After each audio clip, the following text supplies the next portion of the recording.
This is Trophy Gold, Roots of Old Kalduhr, Part 5. We have to account for Mazarfan's absence last time, and we know how we're going to do that. But we are in the middle of a literal cliffhanger right now, which helpfully, mechanically, Mazarfand has to be a part of. So no matter where Mazarfand was, Mazarfand is now with all of you. Blessed be to the little bells of the wardens. Let's pull up. I'm just stalling for time while I pull up the incursion. Here we go. Yeah, here we go. Roots of Kalduhr. Okay, now the rest of the party managed to escape out the front entrance of the Dwarven Baths, and that connected up to another set called Semet Ilsra's villa. I think it's Semet Ilsra or Ilska, possibly. I don't know. Someone's villa, Snake Lady.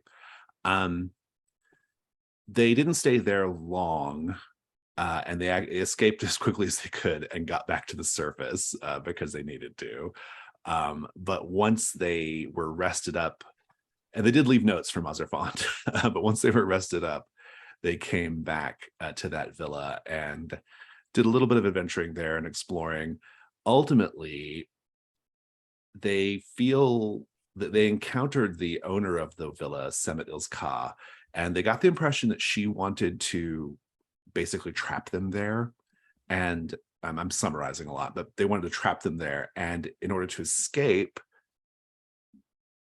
someone had the brilliant idea of offering Semet Ilska one of the bells as a reward or a gift for her hospitality.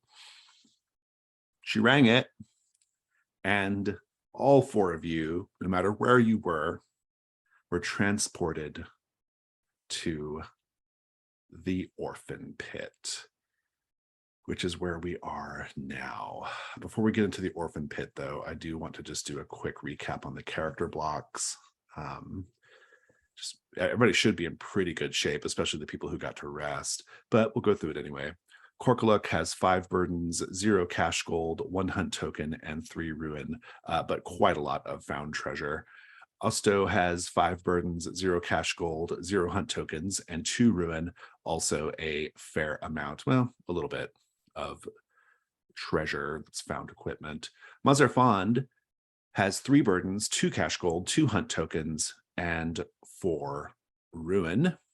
And Gleneth has 4 burdens, 0 cash, 1 hunt token, and 2 ruin. Everybody also has a variety of conditions, and I would have everyone check your conditions just so you are kind of aware of them as we start playing, because that could inform how you play your character, or indeed how it makes your life harder. Taking a look at the orphan pit. The description here just merely says, bad children get the pit. Your set goal is to escape the orphan pit.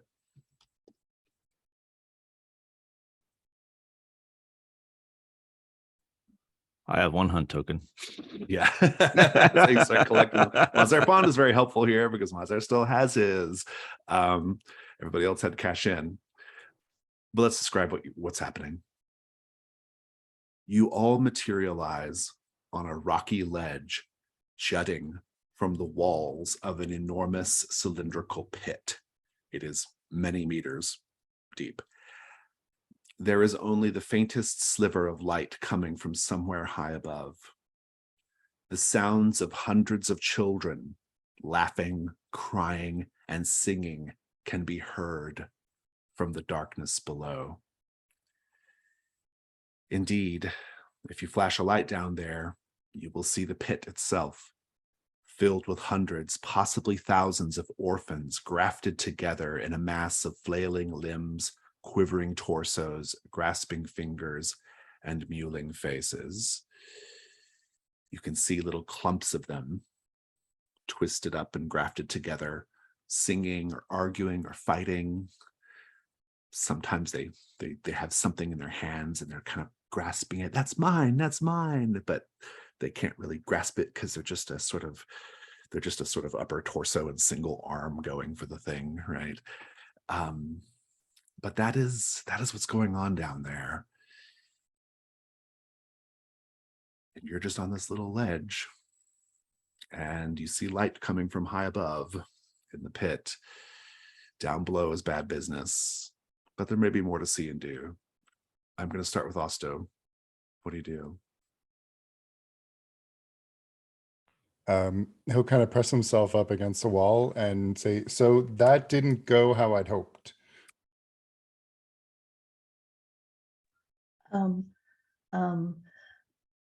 Why are they?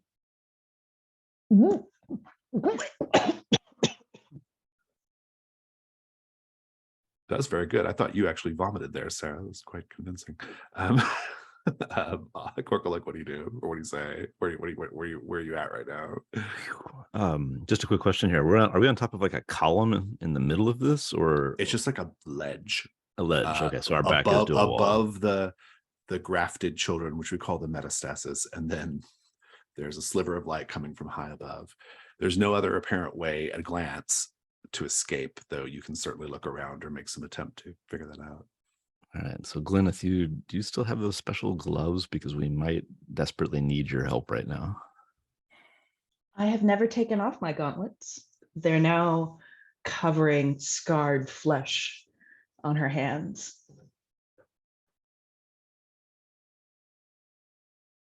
Sarah, welcome back to the party. Mm-hmm. I am just looking around and say something along the lines of you must have all gotten into some real trouble, because I feel like I've been behaving myself, with the dramatic irony of a black flame flickering above his head. You look for demons and you find demons. I suppose that's true. And you can hear a little excitement in his voice.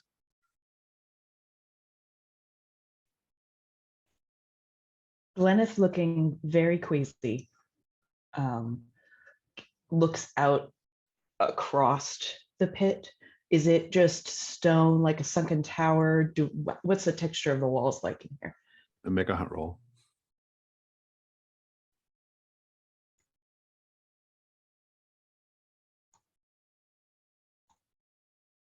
Did you all see the link to the die roller?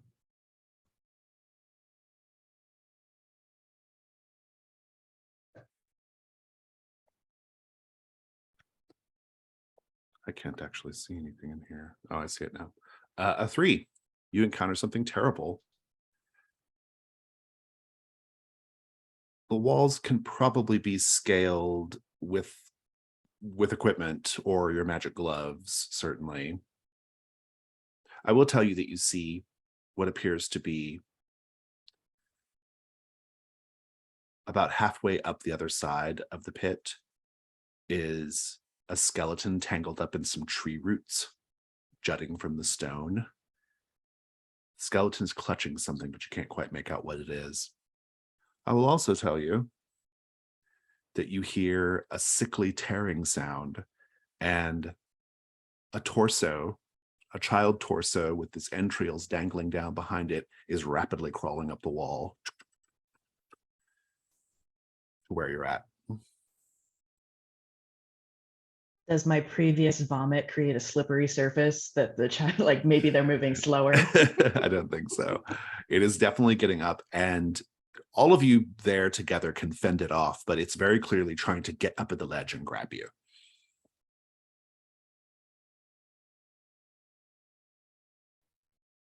We need to leave this place as soon as possible. And then she's kind of like trying to kick the half-child thing further down the pit over and over again. Yeah, it'll eventually fall if you all kind of like just stomp at it a bit. It'll fall back down. I have a feeling it's not the last one. Can any of you say that you can make it all the way up there with your own equipment? I've got a No, grappling but I do have a hook and jar rope. of blue orphan grapes. don't know what they do. The jar is blue. We don't know what color the orphan grapes are. Oh, got it. Okay. Yes, that's important. I have a blue jar. It says orphan grapes. It might not be what I think is inside. Well, Corkaluk, I do have this marble, which contains, if you recall, when we were last meeting with the siren, holds a portal to not the fragrant void. What do we call it here? The Gossamer Void. Gossamer void, thank you. And I could quite possibly block or send this thing elsewhere. That's not a bad idea. I don't know if we have enough fire to burn this thing. Mazer, this seems to be, where were you, by the way? Oh, just enjoying myself. Of course you were. We'll Well, get to the this- specifics in a bit. this Meanwhile, seems- you hear mine, mine, mine, and another kid, another torso crawling up, trying to get up at you. I'm gonna do something that might not do anything, but I just want to check with my group to make sure it's okay. I want to ring. That's how we my- got here. That's what Yeah. happened with the bell. Well, that's ironically, I want to ring my bell and see if maybe. And so my idea is that like Mazer will just kind of say, "I don't suppose we got down here by ringing a bell, did we?" Well, not us, but yeah. And I pull mine out and just kind of smirk and shrug at the group. I just don't think that ringing the bells is working. Seems the worst that can happen is we end up right where we are. That is not the worst that could happen. I really don't feel like that is the nope. And she's just gonna put a finger in the bell so the clapper can't move around.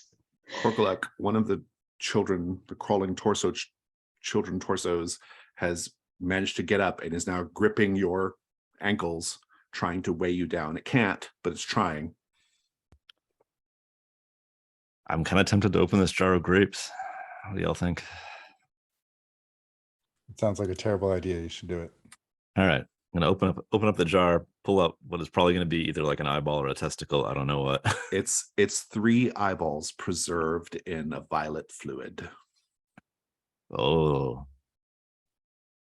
Those might be more useful than what I think.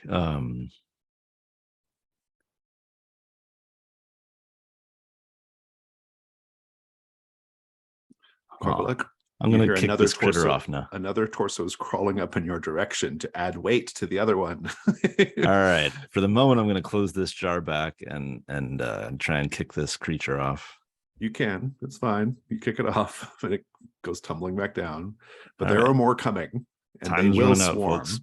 Do we want to climb or do we want to ring a bell or, eat a grape?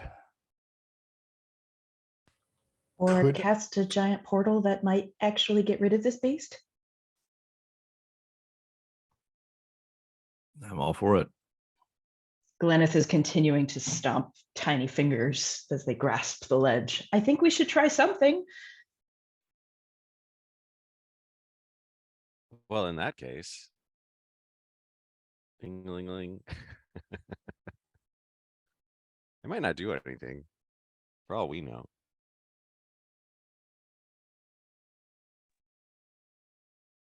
If he rings the What- bell, do we have any Do you ring the reaction bell? from? I ring the bell, yeah. I heard a ding-a-ling-a-ling. If you ring the bell, you all feel a sensation of like your stomach like rising very quickly, like you're a rush in your stomach.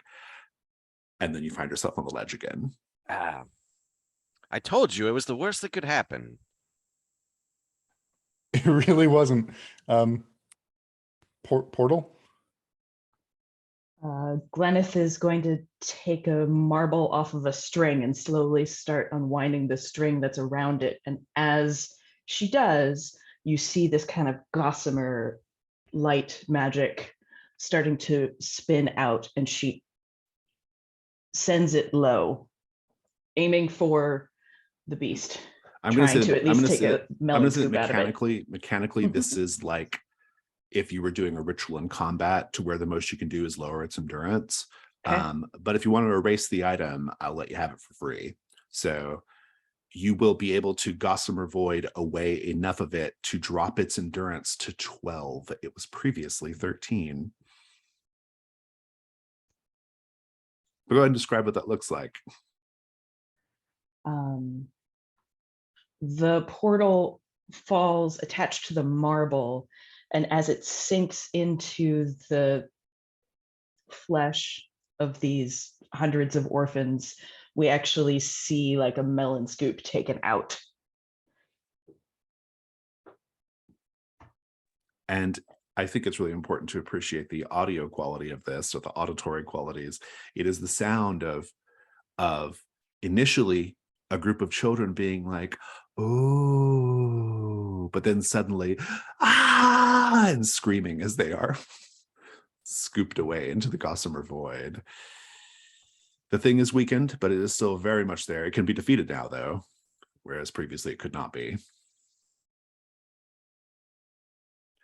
Also, the swarmers are getting thicker now. There are more of them climbing up the walls. You're able to kick them off as long as you're on the ledge for a time, but that's not going to be forever. What do you do? I'm going to take some grease from my backpack and pour it over the lip of the ledge. Oh, interesting. To create like a little fire barrier. Well, if, So not they can't fire- grab. Oh, so they slip. Yeah, Right. that's good. Yeah, I like that. That'll slow them down for a time, and so you'll buy you a little bit of time before you have to take some decisive actions here. They'll grab on and slip and fall down, but eventually, like a herd of zombies, they'll eventually crawl over each other to get up. So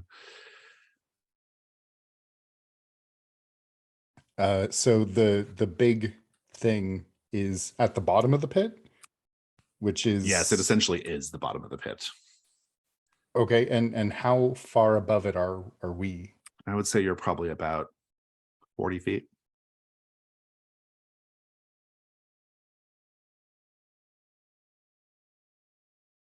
So if we're climb not out is- going up, The climb out is probably another 200 feet or so, maybe more. oh, well, I could give Gleneth a bit of a boost, and I could throw her up toward the crack, give you a head start on the climb. You would also have to shove enough rope into my hands before you lobbed me up there, because I do not have enough. There is that skeleton on the other side of the pit, about halfway up, that is hanging from some tree roots that have busted through.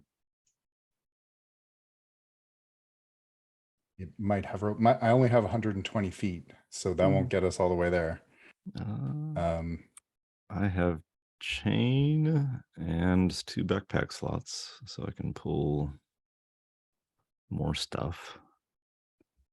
After seeing Osto grease the side of the pit, Glennis is going to do the same.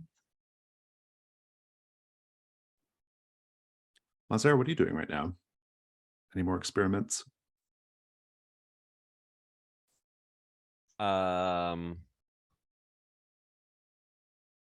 Yeah, I mean, I don't know. I feel like using the gauntlets to our advantage in this pit situation seems ideal. So maybe I'm just rifling through my bag to find some rope, how much I have, and judging the length of it against the distance up and to the skeleton, all of that type of thing. Yeah, I mean, if you all spend enough equipment slots, you can have enough rope to reach the hole once somebody gets up there to anchor it. Okay, and then how wide is the pit? Would I need Osto to throw me, or could I essentially maneuver around to the skeleton that's about halfway up? Yeah, it's interesting. I mean, the pit is probably the The pit is probably like a good, I would say like 30 feet diameter.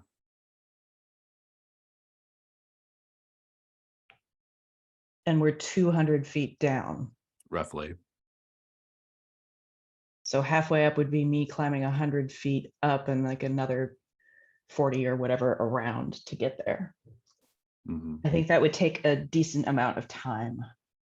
It could be a matter of everyone defending you while you do that. Mhm. Or throwing you. Yes, but there's that moment where my gauntlets do nothing.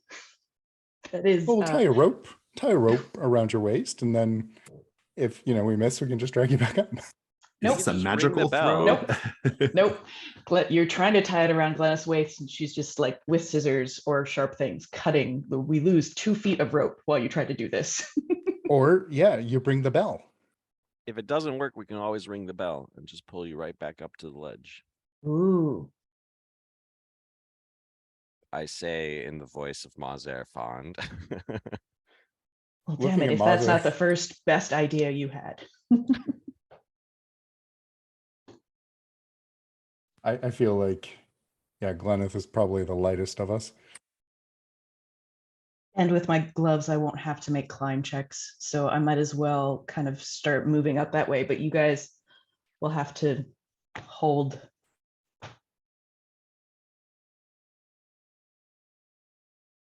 I shove the remaining 2 uses of my grease into Osto's hands and take the bell from Mazer. So the and plan start is scaling the wall. the plan is to, you're going to scale the wall Mhm. and you have a rope Mhm. and you're going to try to reach the light at the top, presumably, assuming that that is like the exit or at least an escape of some sort. And then you're going to anchor off the rope and then drop the rope down and try to, and hopefully it reaches the group. Okay, it probably depends on where that crack is, but are you going to try to get over to the skeleton beforehand, or are you going to go straight for the light up above? Go for the skeleton. I will go for the skeleton. Very good. I think this is probably a let me take a look at the stats of the monster real quick.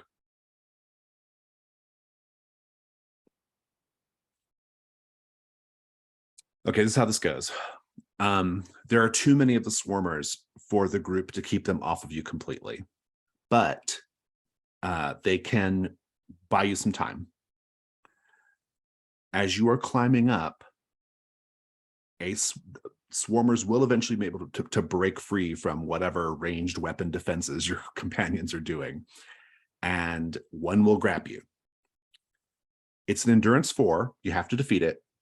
It's a pretty easy roll, but if you don't defeat it, there's a chance another one grabs you and weighs you down and pulls you down.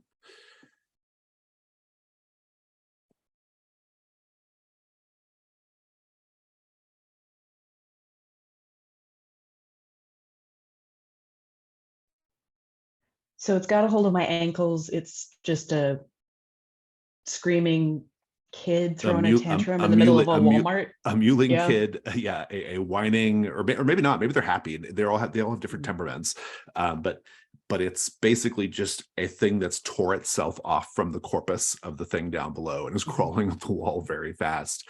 There's lots of them, and it will grab you, and you have to beat it off. It's an endurance 4.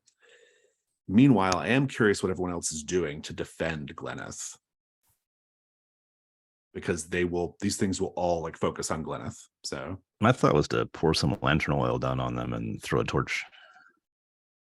See if I can flambe quite a few of them.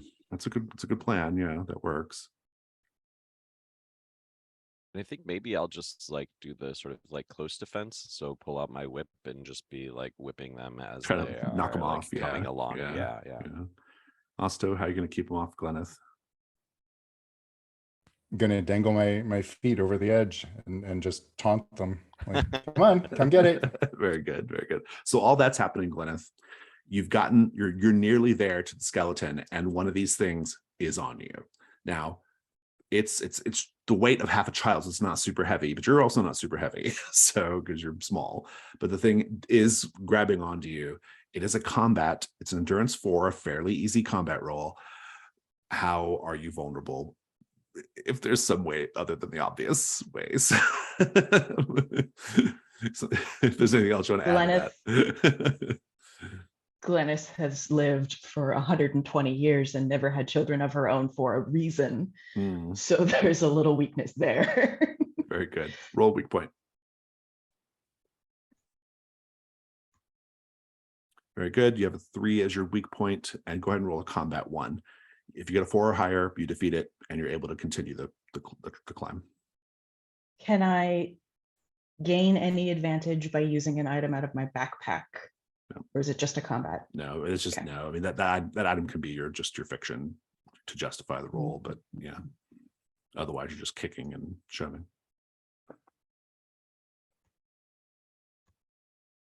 Hey, there you go. Whew. 4. Describe how you managed to get it off you. I'm hanging by my gauntlets and just doing kicks to the face until it lets go. You managed to get over to the skeleton, which is about halfway up on the other side of the pit. And you see now that the skeleton is clutching a green jar.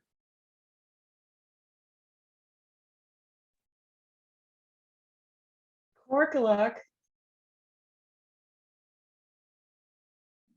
Yes.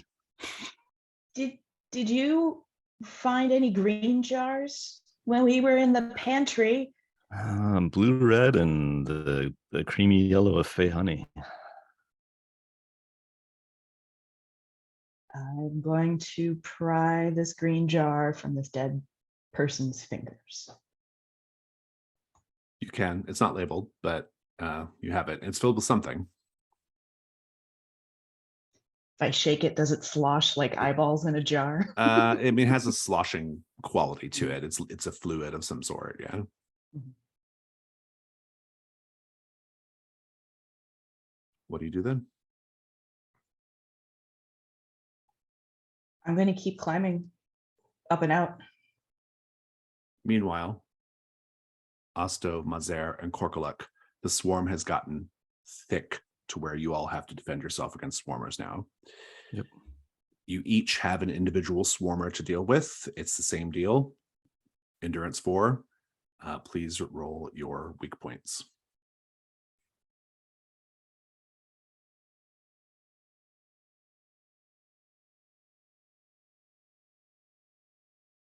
All right, a 6 for No. Osto, a 6 for Korkaluk, and a 1 for Mazer. It's terrible. And each of you roll a combat 1, please. You need a 4 or higher. I got I a don't know 5. I don't know who rolled that one. Was that Osto? That was me. Korkaluk and Mazer did not defeat theirs, however, and a second one joins, clinging on to that one. It is now an endurance 6. If you don't defeat it this time, you are pulled into the pit. Osto, you can certainly join one of those if you wish to help. I think I'll help Mazer. Very good. Roll another weak point, please. Or a different one. Okay, it's a 1. And Mazer's roll is now combat 3, but it's endurance 6. And if you don't get it, Mazer gets pulled in. So let's have a combat 3. Go ahead, Mazer. 6 and 4 is 10. That'll do it.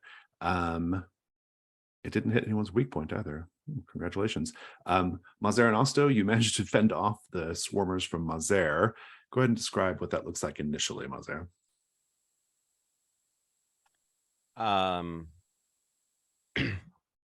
mean, maybe why it initially fumbles is that like I just got the whip, right? And so I get kind of like tangled up. And so this thing is like all knotted around one of them and perhaps my leg as well. Something like that.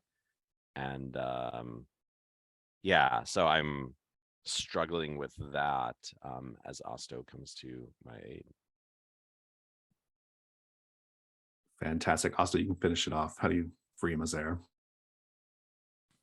Just a very precise swipe of the hammer down Mazer's back, knocking them to the ground and squishing them. Korkaluk, You have a combat 2. You have to get 6. Alrighty. Come on, roll. All right. 5 and 1 and is 1. 6. Congratulations. And it didn't hit your weak point either. Nope. Describe how you. So I think what it initially looks like is there are like 2 of them hanging on you. And as if you were like a toy, they're like, mine, no, mine, no, mine. And their fucking guts are hanging down and they just have these wild looks and they're just like fighting over you. How do you get them off you? They're fairly tiny. I'm just gonna grab them and bash their heads together and say, "Bad children get the pit." And throw them back in. Gleneth, you are carefully scaling your way up to the hole. You have a swarmer on your tail. There are a couple that are making it up towards you. They climb very fast. I'll give you an option here. You can just try to beat it off with a combat roll, or you can try to do a risk roll to make it all the way to the top. Basically, I'm giving you the choice, risk or combat. I'm going to go with the risk roll. Very good. Brian, Osto, or Brian, Ben, Mike, what could go wrong here for Gleneth if Gleneth does not manage to get up quickly enough?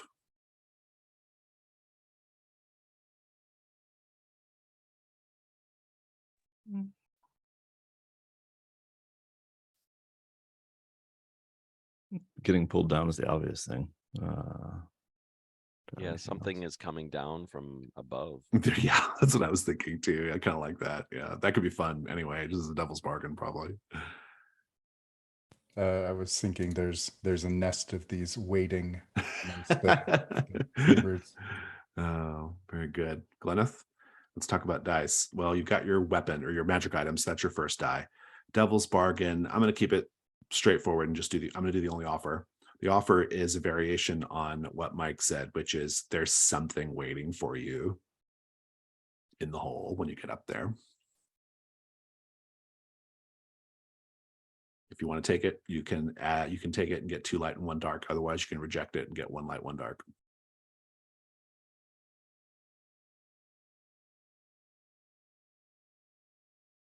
I'm going to reject it. I'm going to do 1 light, 1 dark. 1 light, 1 dark. Take it away.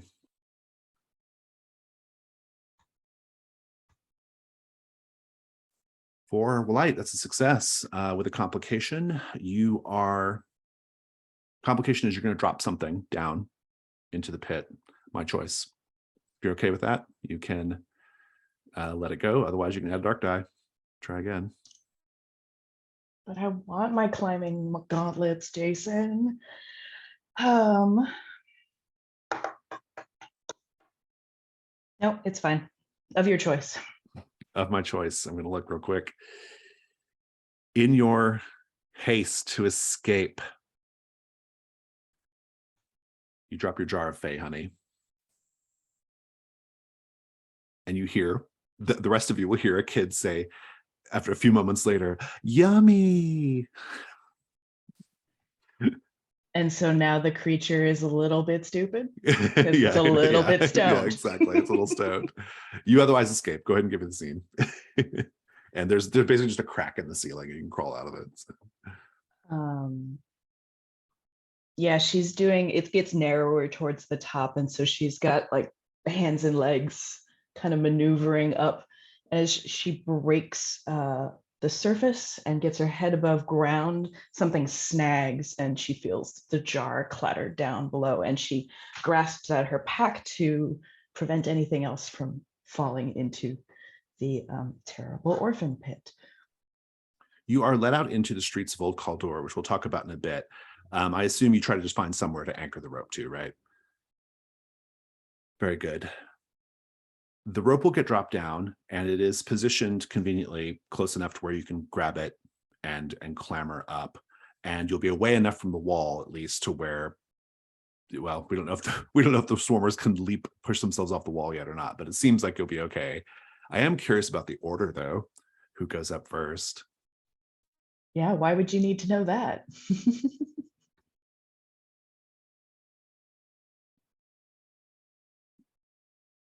Asta will go last. Do we want to dump lantern oil and try and just toast this whole thing before we climb up? So I was thinking about this. We've got these bells that can bring us back here at any time. And so if we clear this thing out, we've basically hacked the game. We I could think set you'd have to up come up with camp. quite a lot of lantern oil to burn this thing out. All right. Jason has already thought of that in his scenario design. The Or fire we is just put hop out. down The and fire is camp. put out by the sizzling blood of thousands of children.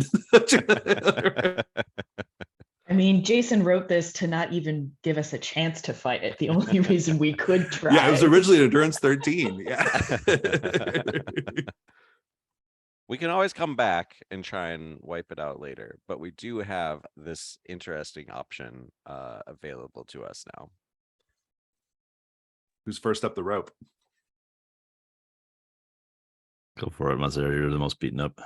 Yeah, I hate to say it, but Mazer is definitely the type that would. I think Mazar would be like, I'll go. Korkoluk, you're second then. And Osto, Sure. you are last. Osto, last is the problem. You have a swarmer right on top of you, trying to weigh you down. A couple of them probably. It's an endurance 4. Give you a weak point.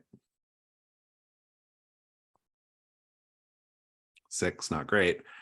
Go ahead and roll a combat 1. Looking for a 4.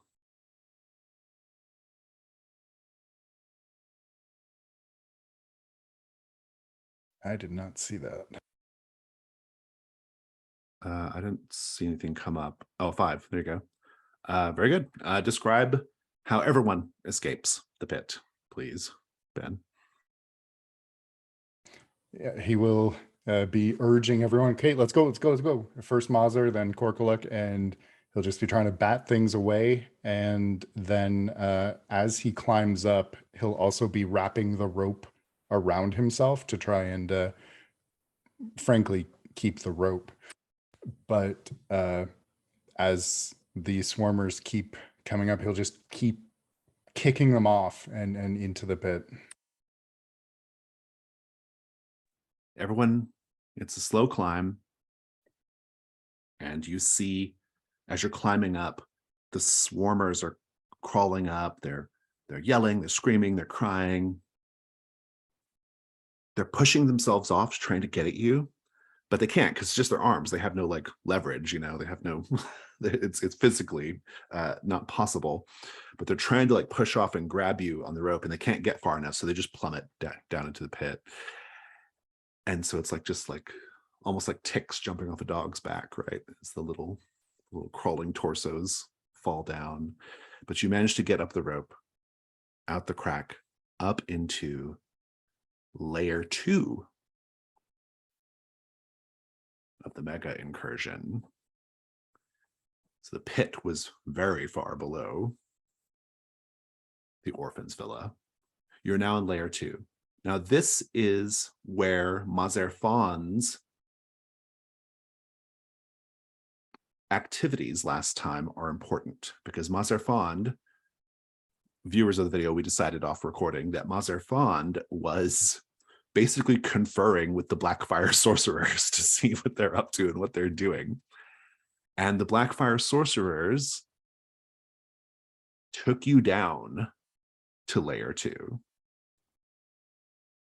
And the question I want to pose to you, Mazer Fawn, they will have shown you a direct route to somewhere in layer 2. And I'm going to give you some choices. You get to choose where you have a direct route to, if you wish to have it.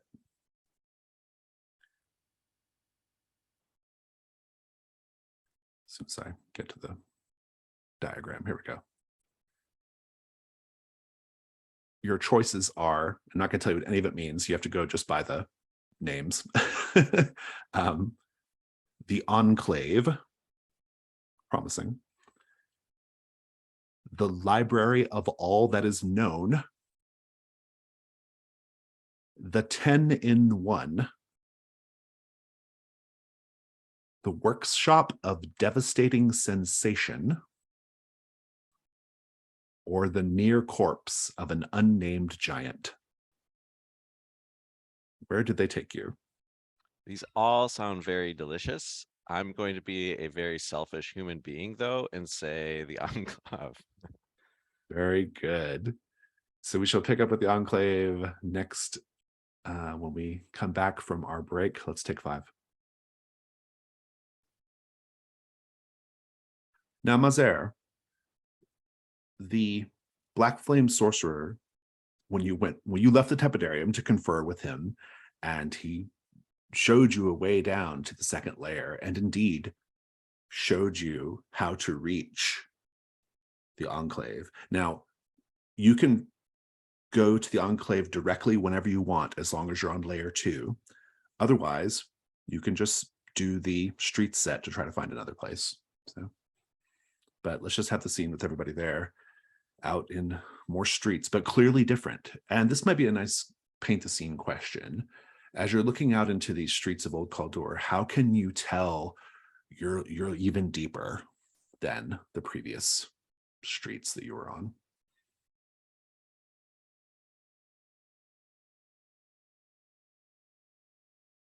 So much of these buildings were first carved from the rock and then built out from there, and you can see the different layers it's an entirely different sediment structure. There's different stone colors and things that we didn't have before. Yeah, that's good. There's you know how stalactites form slowly dripping. There's a section where the ceiling clearly caved in and a building came through it partway, and it's been there long enough that stalactites have formed around that partially sunken in building.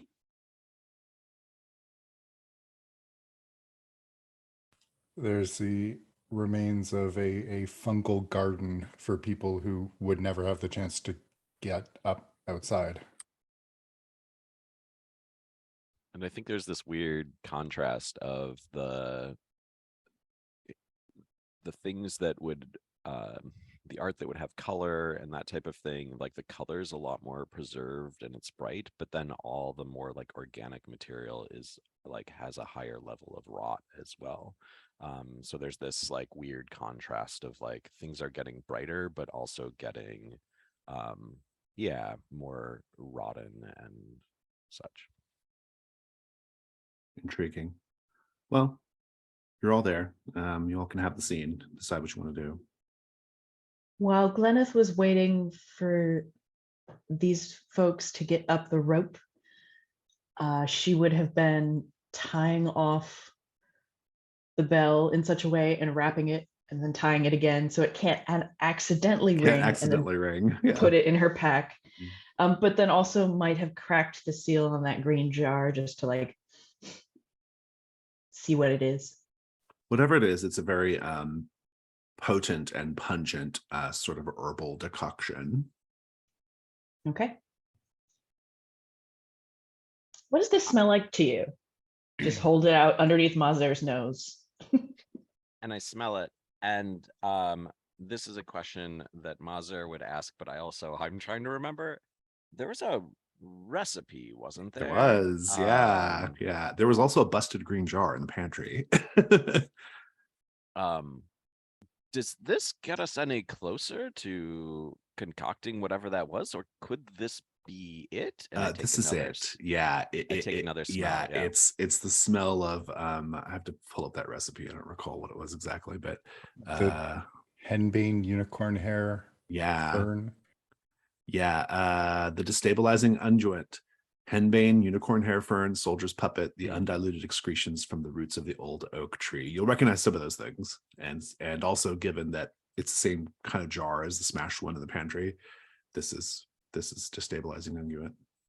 Given the ingredients, Gleneth, do you have any idea of what this could do? And my nose probably gets a little bit closer. I'm not intending to partake in this thing, though. No. I'd imagine that it will destabilize something, but God only knows what. All right, well.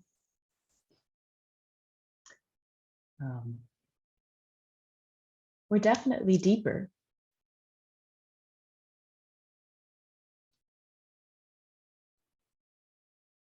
deeper, but not without a guide. I must add. I learned some things in my conversations in or near the baths, and I think that there's some locations down here that will be very interesting to us.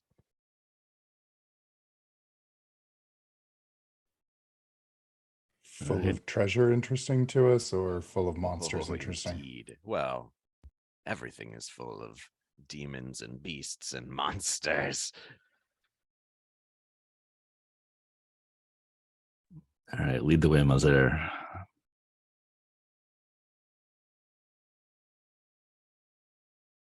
And I guess I just begin trotting and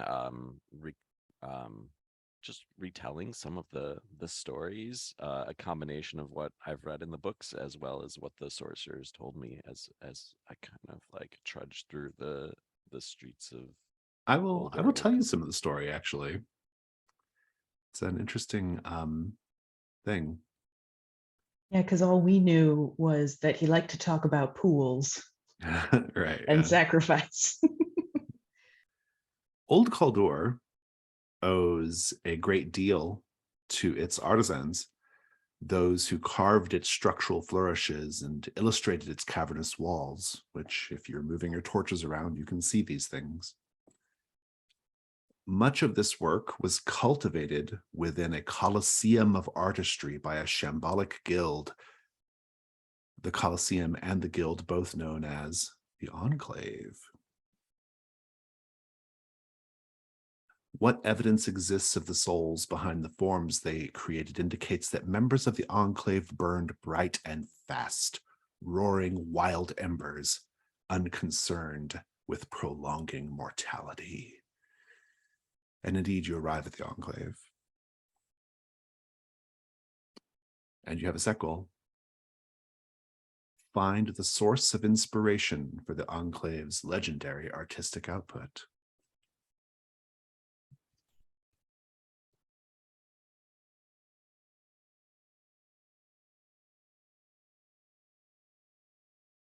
So what do you think of all of that? As we were moving through the streets, did we get the same sensation that we were being watched? Not Is in the that- same way. No. That's that was more layer one thing. It's especially the case if you know where you're going. You only Mhm. attract things' attention when you are just stumbling about trying to find somewhere to go. But you arrive at what the Blackfire sorcerer called the Marble Exposition. And that's all you've seen so far, Mazer. It was once a grand bazaar of artistry. It's a cratered space brimming with the creative output of the Enclave studios.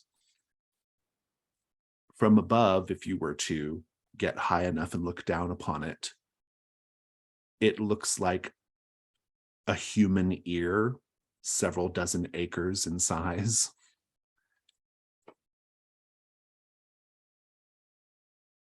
This space is terraced, spiraling stone terraces all around it that sort of gradually lead to an inner channel at the center where you can clearly go down below. Scattered rows of once glinting white marble statues are densely packed all along the spiraling terraces that go down. The statues depict figures that are tall and short, twig thin and aristocratically rotund. And over the whole space, there's an enormous cloth canopy suspended by a doming framework of wooden rods. It's tattered and its structure creaks, but presumably it provided some sort of covering or shade from some sort of magical light or sun. Right now, it's just a cloth canopy. But there is enough illumination in layer 2 from fungal growths and things like that, that the canopy creates a sort of like dim glow inside this Colosseum of statues.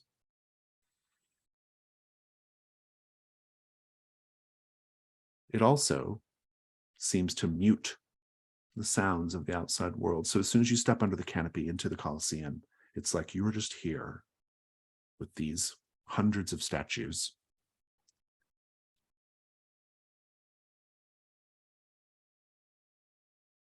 Mazer, this was your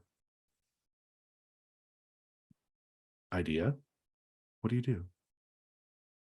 Does the space make sense to everyone? Like the way I've described it? I think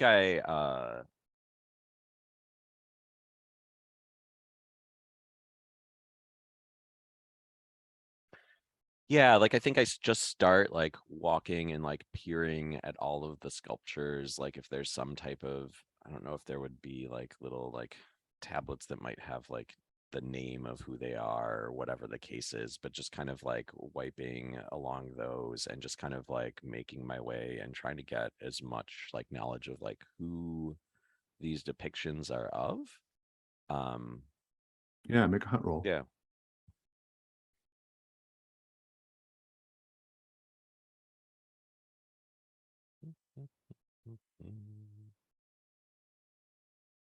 Oh, great.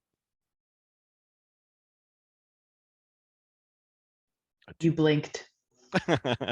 That's a 2. You'll encounter something terrible. We'll get to that in a moment. Korkuluk, what are you doing?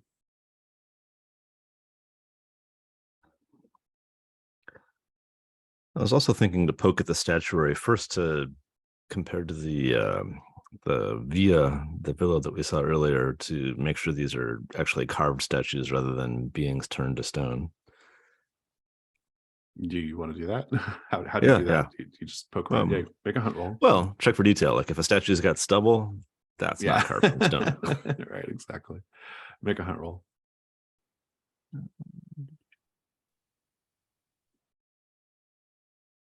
4. Take a token. Yes, these were carved. This is clearly artistic work, carefully arranged to look like a gathering of people at a Colosseum in various stages of discussion and, debate. And some of them are even looking down into the hole that it all sort of spirals down into. But also, the terrible thing, some of the statues are not made of marble at all.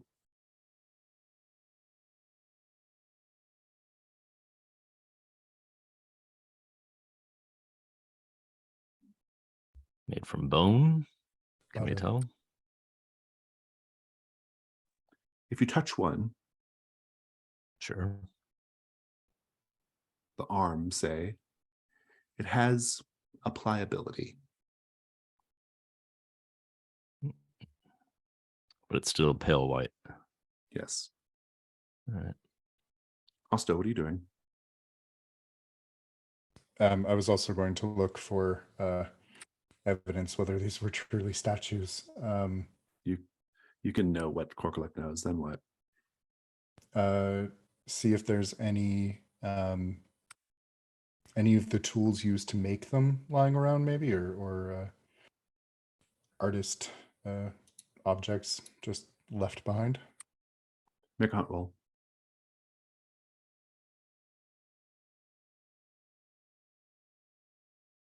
A 6. Take a token. No, you don't see anything like that. Gleneth, what are you doing? I would like clarification on how the canopy is covering the orifice of the ear. Oh, so the Coliseum canopy that we're covers the in. whole thing. The canopy covers the whole thing. It's like a roof, essentially. Right? Yeah. Mhm. Indoor football stadium. Yeah, that's not a bad analogy, actually. I would want to be looking for patterns of how they're arranged in the Colosseum itself. And as I go towards the center, further towards the hole, I'm looking to see if anybody's got shocked or emphatic expressions or gasping, you know. Yeah, make a hunt roll.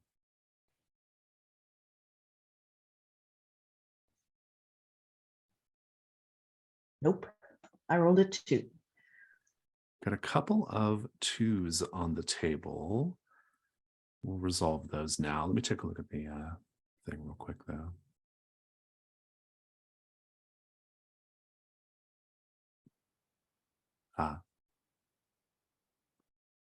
Mazer, not all the statues are perfectly marble, as we've described. But you notice something a little different. Some of the statues are wearing crowns of gold, bangled jewels, or jewel bangles on their wrists. These things can be removed and are almost certainly valuable. Do you take them? I think I look to the group and I just kind of say, like, see, we're already making out like bandits here. And yeah, like I'll remove a crown. Maybe one if there's one that looks like particularly demonic.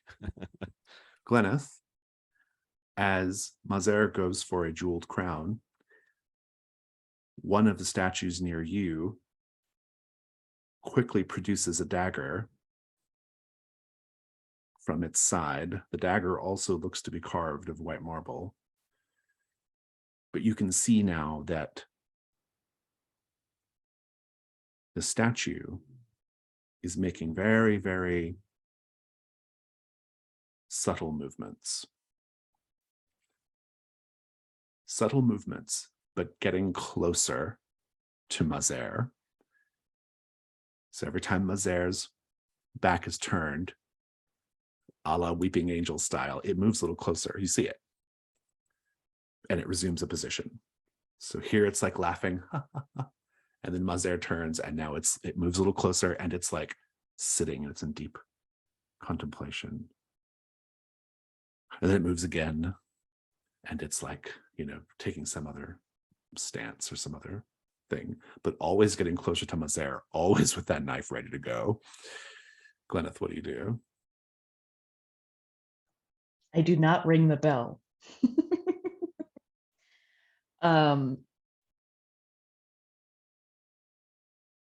I think that I would hiss at Mazer. You're not looking. When you turn your back, come look at me. Look at me. That statue now has a knife. I think the statue is like right behind Mazer and it's sort of like, it's like looking away, like, oh. What's that over there? No, you have to put that back. It started moving. I think it wants to kill you.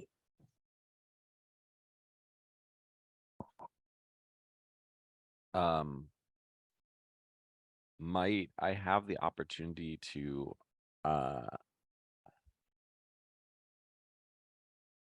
let's see what happens if I put something back. That if I listen to Gleneth here and I just kind of like maybe the last bracelet or whatever, like I just kind of set it back on whatever I just removed it from. Gleneth, you can see the statue that's, look over there, like looking over there. You can see the statue like eases the tension on its dagger handle. Well, it certainly looks more contented than it did a second ago. What I'm really worried about is not this one. And she looks back behind her and all of the other statuary There are in hundreds this of them. space. Yeah. Mhm. If we are going to take such treasures, it might be best to do so on the way out and not on the way in.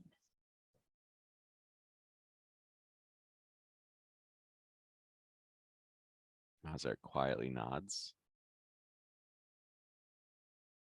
Meanwhile, Korkuluk and Osto, what are you doing?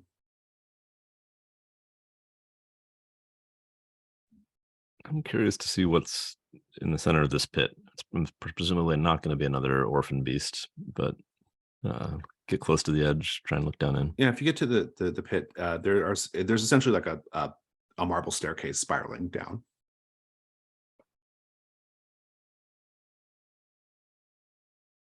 Just into darkness, I'm assuming. Unless you want to give me a hunt roll to learn more, but at a glance, that's what you see. All right.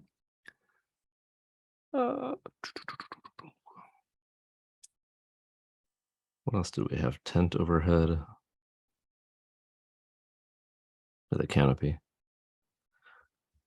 Yeah, the Colosseum, if you were able to look at it from above, is shaped like an ear, and this would be like the ear canal that it descends down into.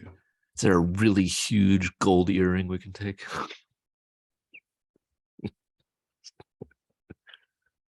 I don't know, folks. What do you think? I'm willing to go poking down this ear canal a little bit. Is it really quiet down there? Now make a hunt roll. All right. Do I have any special equipment before I lose my stuff? Anything with mimicry or obfuscation useful here? Trying to, I don't know. Like if something's trying to hide its sounds or something. Yeah, or make a somewhat natural sound myself, like water droplets to see I if see. they echo. If they and see if anything responds. Yeah, that's pretty good. I like that. Make 2 dice. Yeah. All right. Or roll 2 dice. A 5. Good thing I went Take for your the second die. token. Take your token. Let me see what you might learn here.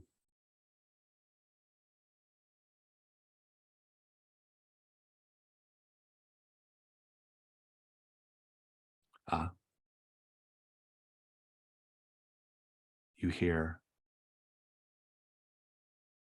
a voice down below that responds to your what kind of sound do you make?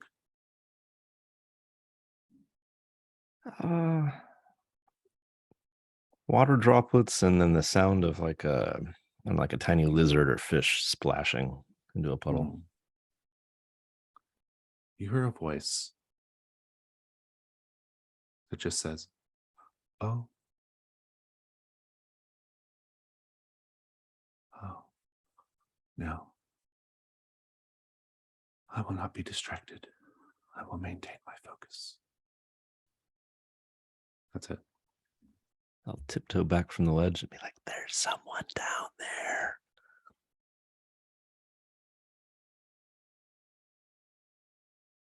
Who were you talking to? I don't know, but they said they didn't want to lose their focus, didn't want to be distracted. Oh, no, I meant character-wise. Who I didn't are know you who you telling? were talking to. Yeah. I think just anybody paying attention. Yeah. I didn't go down to meet them. Osto. I guess yeah. given the scale of this, I don't know who's close to me. It might just be Osto. I'm not We'll sure. just say Osto for now. Yes, Right. Osto. Yeah. So if I was nearby Korkulek, you moved one of their arms and it was pliable. Yeah, kind of soft and gummy in a way that doesn't seem like stone. No. Can I Flip check my for own a head. pulse? Yeah, some of them are just people.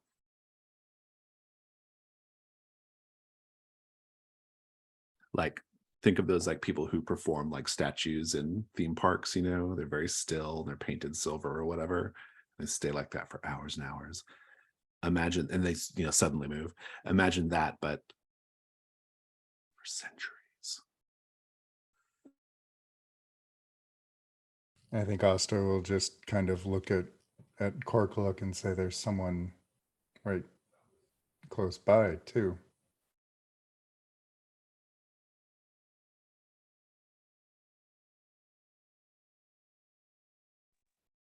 Should we tiptoe down and see who's concentrating at the bottom of this well?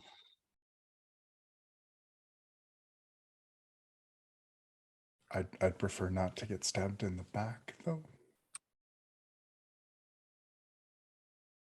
If we don't harm anything, And maybe this is the one who created these sculptures. It seems like an auditorium arrayed around this central point. This must be the creator who built it. This might be a descendant of Mashiko, my own creator. I should go check it out. Sounds like Oh. Cork looks going down. Mazer and Gwyneth, what are you up to? Gwyneth is helping Mazer put the bangles back just so.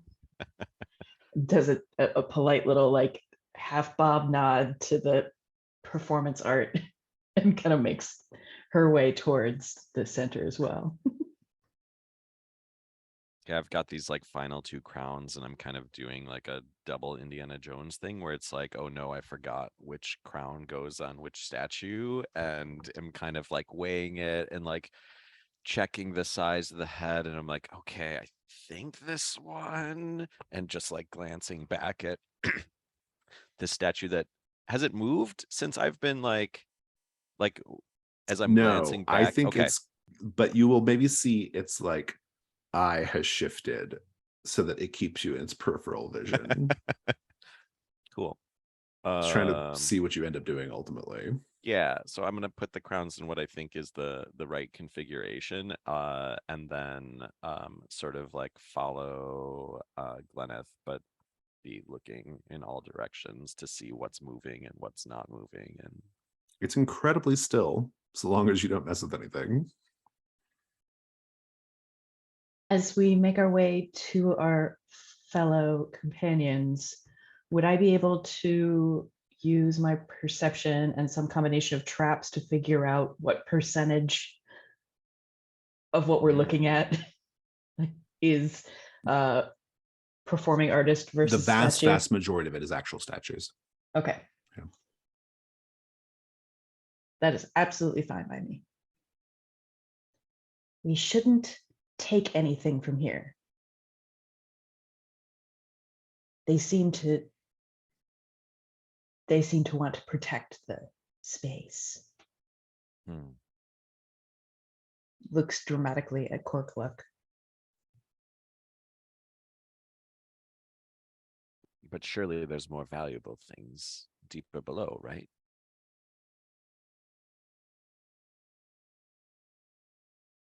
I'd be curious to see what's inside.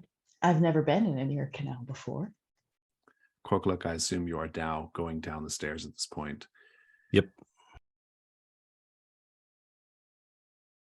Now that Oscar you will be know to following. look, okay, now that you know to look for them, you will see a woman down below. Well, you would have seen her lantern regardless, but you see her as well. She's kneeling in the middle of the space that the stairs are taking you down into, staring at something. Her face is gaunt, hollowed, drained. And her eyes are glistening and red. Until you get down to the bottom of the stairs, you can't see what she's looking at.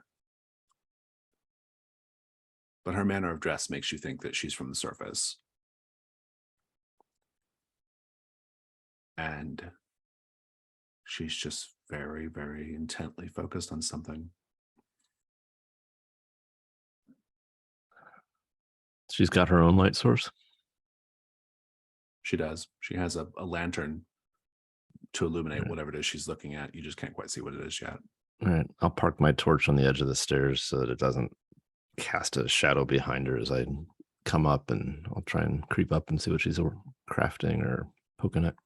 Yeah, Asta, what are you doing? Following Corkluck, trying to make sure if this goes poorly, he's nearby. I'll be fine. I'm always fine. As you get down there, No. you see that what she's staring at, and indeed what is the dominant feature of the room, is a 20-foot tall painting, the brushstrokes of which seem very fresh and wet. In the painting, a girl stands before an open window. Her left hand rests on a table covered with upright broken glasses around a devoured tray of roasted meat and roots. Her right hand clutches a medlar. I don't even know what that is, a medlar, as she contemplates its consumption. I need to look that up. I don't know what this is. It's kind of like a pomegranate in a way. Oh, it is but a it's fruit. like Yeah. almost like rotting is when it's like ripe. Yeah, it's like a rotting fruit. Yeah, she's clutching this fruit as she contemplates eating it. In the painting, that is. And the woman kneeling in front of it, she is almost like positioned perfectly behind the girl in the figure, the figure of the girl in the painting. It's an enormous painting. Korkuluk, what do you do? Is she holding a brush? Like, is it? You said it's freshly painted. Is she The actively paint, painting it? The paint looks quite wet, but you do not see any tools. No. All right. I'm gonna watch for a minute, see what she does. Make a hunt roll. I'm getting full of tokens here. Skill and artifacts or myths or obfuscation. I guess I'm just hiding, right? Artifacts and myths are both applicable. Go ahead and roll it. All right. Did it roll? Yes, a 5. Oh, yeah, there it is. Take a token. This painting is a thing you know from myth. It is called the 1,000 Millennia. And the terrible thing is that the 1,000 millennia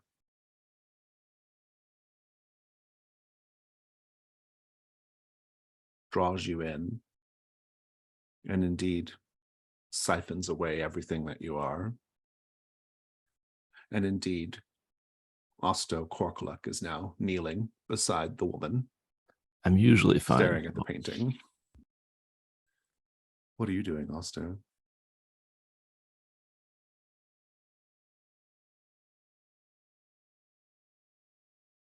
I'll be just fine, he says. It's all great.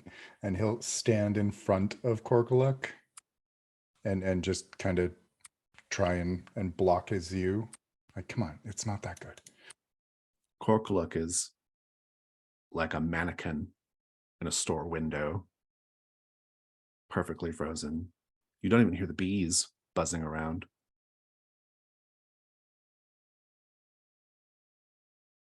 Korkuluk, you take the condition obsession.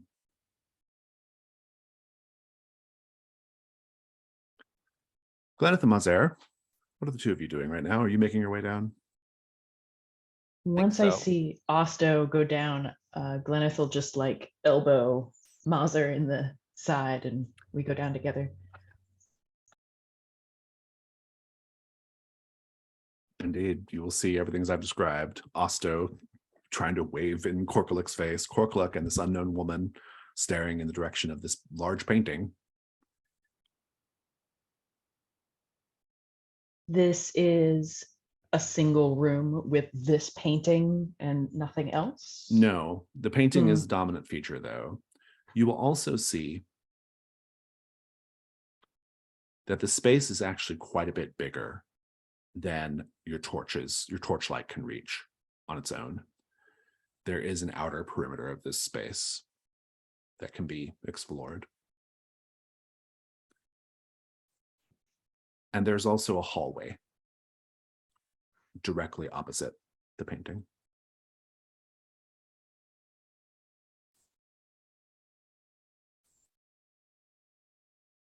Mazer. Yeah. Do you want to go this way? Do you think they have things figured out? As I point to the two, like, like there were 2 of us, so now there are 3. And 2 of them don't seem all together. Oh, Korkuluk does look very still. Korkuluk, you are currently doing combat with the 1,000 millennia. Please roll your weak point. All righty. 3. Your weak point is 3. The endurance of the painting is 12. Please roll a combat 1. And I hit a 3. Your ruin goes up as you are drawn deeper and deeper into the painting. Tell me, what are you fixating on in the painting? What detail that maybe wasn't even there before that is now your focus? Oh, interesting. The tips of the girl's fingers have left impressions on the fruit, but also upon the table, like fingerprints visible. Osto, how can you tell Korkuluk is being drawn deeper into the painting, psychologically speaking?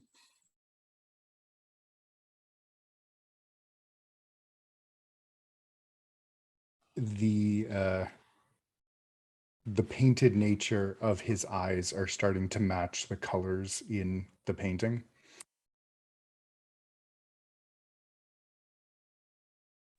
Gleneth and Mazer, that's all going on over there. You can certainly go take a look at the painting yourselves if you wish.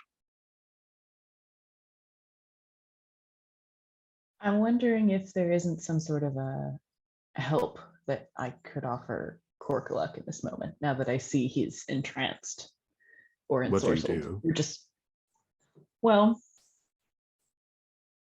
I have a gift of illusions. I have unravel. Could I somehow produce, I don't know if Korkuluk is seeing in the traditional sense or not. So perhaps by like unraveling some of this or The painting helping in this depicts combat. The painting clearly depicts somewhere in the Fey realm. How do you know this? Being a Fey creature yourself. Oh, well, those trees, that's not, none of this actually exists outside of the Fey realm. That, you don't get that leaf pattern here. Osto, Gleneth is now kneeling in front of the painting, staring at it intensely. Gleneth, please roll weak point.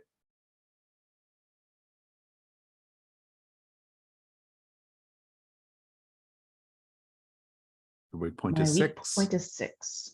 And now roll a combat 2. No, it'd be combat 3 because it's the second round.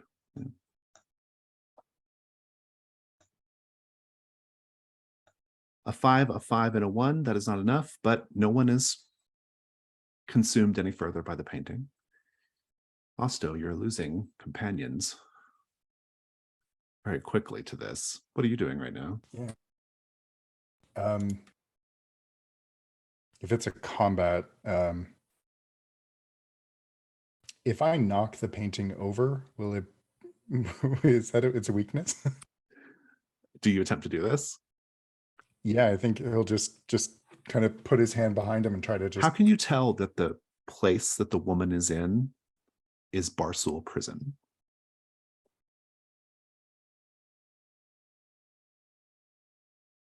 We established something a long time ago about the beetles of Barsool. Something about, I can't remember the specifics. It was a paint the scene, I think. But yeah, the beetles are like these stories told running in and out of the brick along the wall there.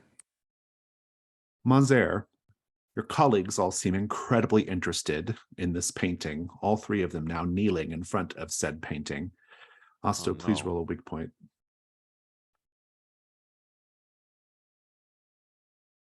2. 2. And roll a combat 5.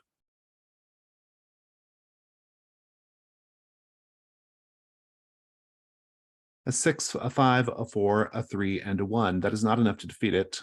However, Gleneth and me.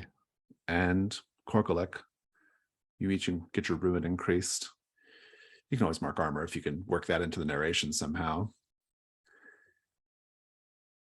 Gleneth, how are you being drawn deeper into the painting?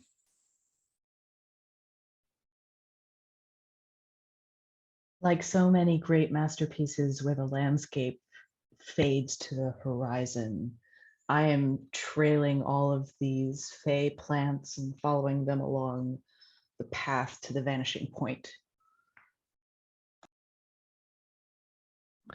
I'm gonna mark a pip of armor here, and it's the chainmail coif. As I'm so entranced, I start to tip over a little bit, and the coif slides down and kind of shields an eye for a moment. And then I, pull it back out of the way, frustrated, like, don't block my view. Yeah, the woman who's there with you, she kind of pushes it off. She says, "You must give every ounce of your attention to the 1,000 millennia. It will not accept anything less." Muzzer, what do you do right now? Oh God. When I came down, Osto was sort of like blocking Corkluck's view. Was there any sense of that like working at all? Like it just wasn't doing anything. Like was Corkluck like It was not moving? working. It's too big. Okay. The painting is too big. Oh.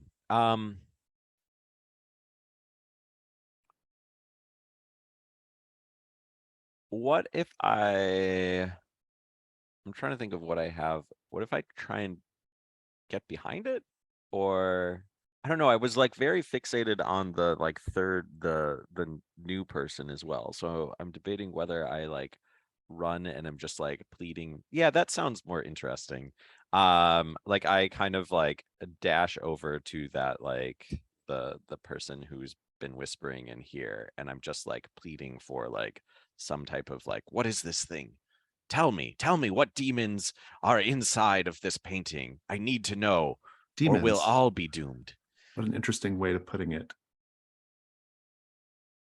How can you tell that the painting is a demon? Oh no. uh I think that I can see like in the corners there's these sort of like, it's almost like oh, I don't know what the right name is, like a fluid in the corners that's sort of like demonic runes and that type of thing. And maybe like I catch like a close glance of it, it feels like it's seeping beyond the painting, almost like, yeah, fingers or tendrils that like keep it like hooked into the frame or whatever. Please roll weak point. Oh boy.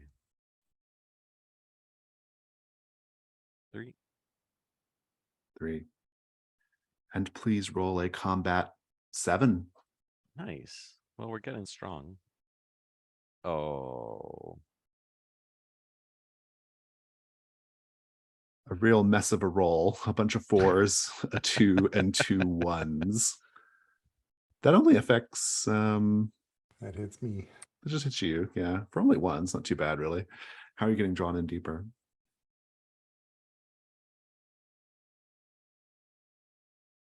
I can smell the Medlar now. Very good, very good. The 1,000 millennia.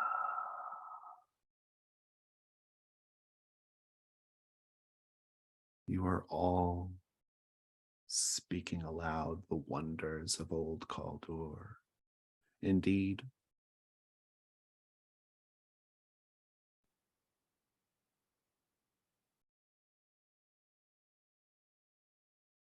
many years will pass.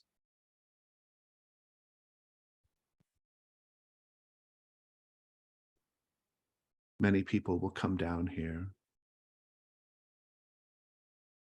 They will see you, hear you muttering about the wonders of old Kalduhr. They will listen to you to see if you can speak truths that they can use to exploit this place. Some of them will join you in the 1,000 millennia. Some of them, over time, might even co-opt your camp. The camp itself might get built up. And yet here you are, nourished by the painting, watching the painting, learning it, listening to it. How many years pass? Who can say? It's almost irrelevant.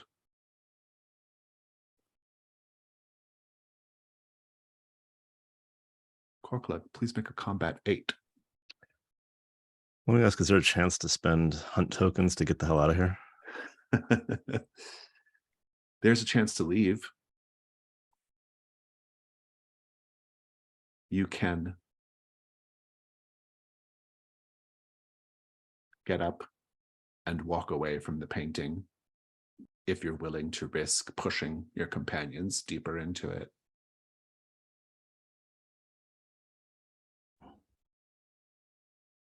Not quite the way I was looking to spend hunt tokens. 1,000 millennia is hungry. Yeah. All right, a combat 8, and we need a 12. You do indeed.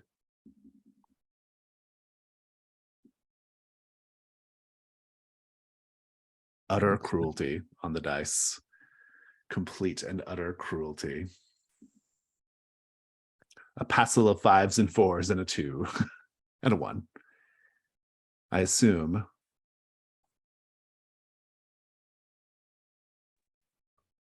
it's like actually surprisingly not that harmful on weak point. it's only on Osto again. Somehow. Osto, are you marking armor or are you going to continue getting drawn closer? Yeah, I'll mark an armor. You can step away from the painting if you're willing to pass your weak point on to one of your fellows.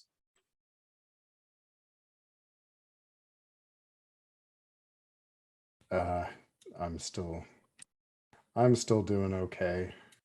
Would that give you the freedom to, I don't know, set fire to the painting, or I tried to knock it over and got sucked in. so you probably just get sucked back in, you think? All If right. you abandon the combat, you give your weak point over to someone and you are free of the painting.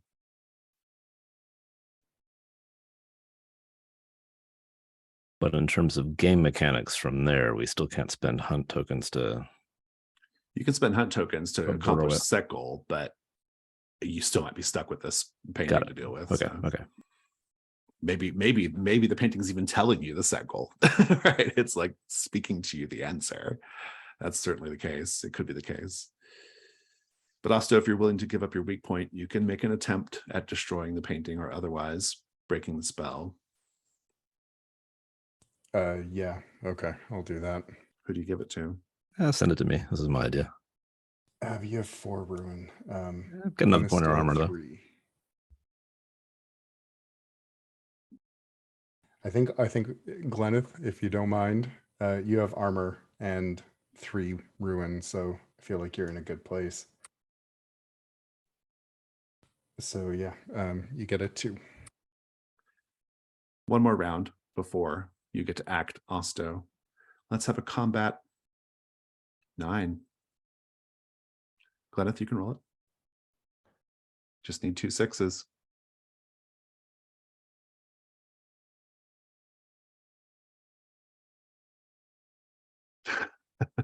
Utter cruelty. 6, a bunch of 3s, a 2 and a 1. 5 3s on me. I assume you're going to mark armor. Yep. Mazur and I both get hit with those 3s, right? Or do I take Ostos in addition to my own right? You take Osto's in addition to yours. 1, 2, 3. But you can mark 4, armor to wipe it all. You don't 6. take anything. Oh. Excellent news. I thought I had to defend each one. That would have been bad.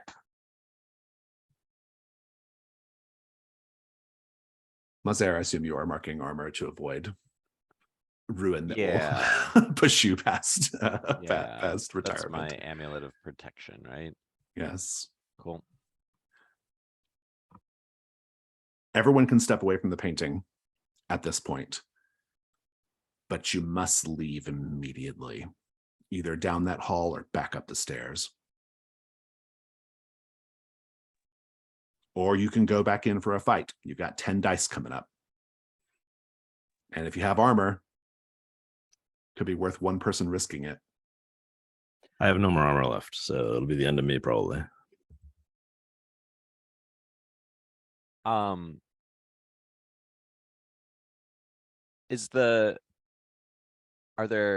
are the light sources in this room? That's the thing. They were extinguished long ago. Oh no. If I'm free now, could I use paint from my backpack equipment and spoil the painting Yes, with my eyes closed? Ooh. Yes. you can. It's enough to disrupt it. It buys you time to knock the painting over, otherwise cover it as you wish. And everyone will be safe. I will tell you that the painting is an artifact of incredible value.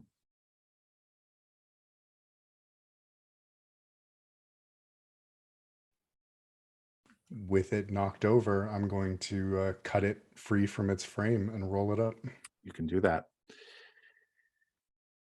It's 20 feet, and so it will be very awkward to carry, but it is incredibly valuable. It's 5 gold plus roll 12 gold, or gold 12.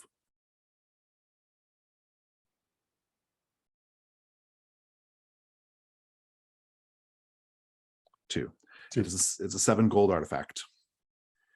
It cannot be adventured with, unfortunately. You must deal with it. You have to either put it somewhere or take it back up to the surface right now.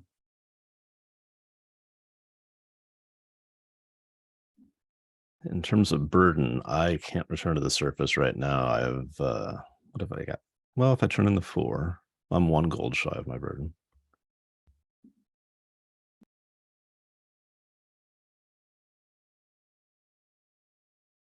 Looking at yourselves, how do you know years have passed or the environment? Beard is significantly longer. The scars that I received from burning scalding water in the baths, but like 2 days ago, have healed and they are now flesh toned again, and the grooves have solidified. You can clear the condition. Yes. And I'm just covered in dust. Thick layer of Chainmail's dust. rusted up. Yeah, chainmail's rusted up.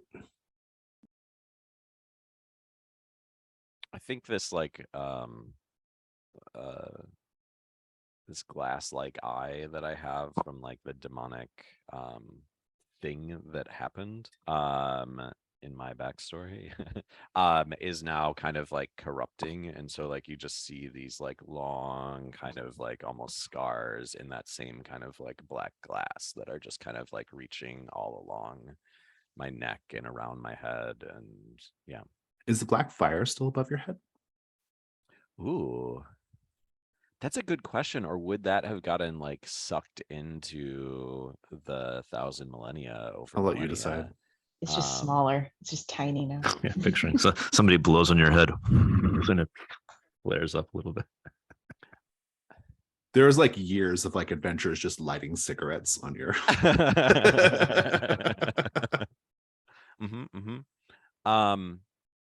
I'm trying to think of what's more interesting. I almost think like if it's just like that steady and looks exactly the same, might be more interesting with like the eternalness of the whatever the sorcerer's magic is.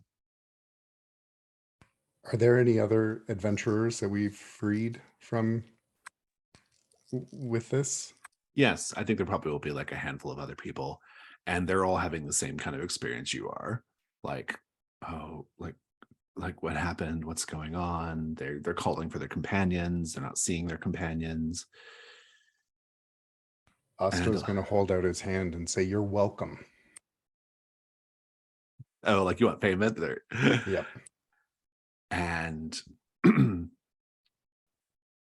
one of them, a grizzled man, says, "Well, surely we are all of a type, and in some sense we are all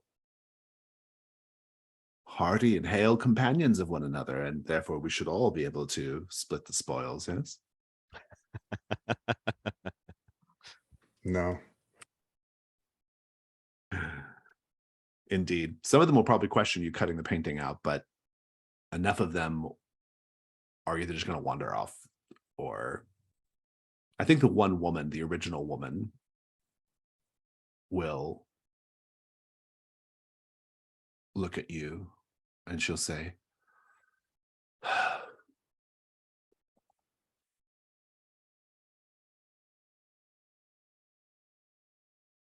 I know what I have to do.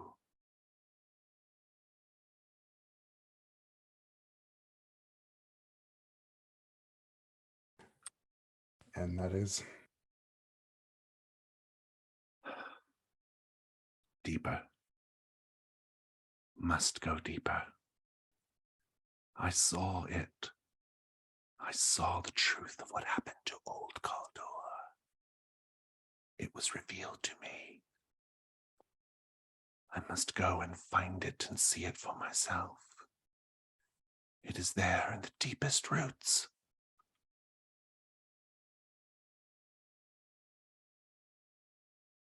Was she also drawn into the painting, or was she just like? She was there, well, consensually, I think. But yes, eventually it stopped being her choice.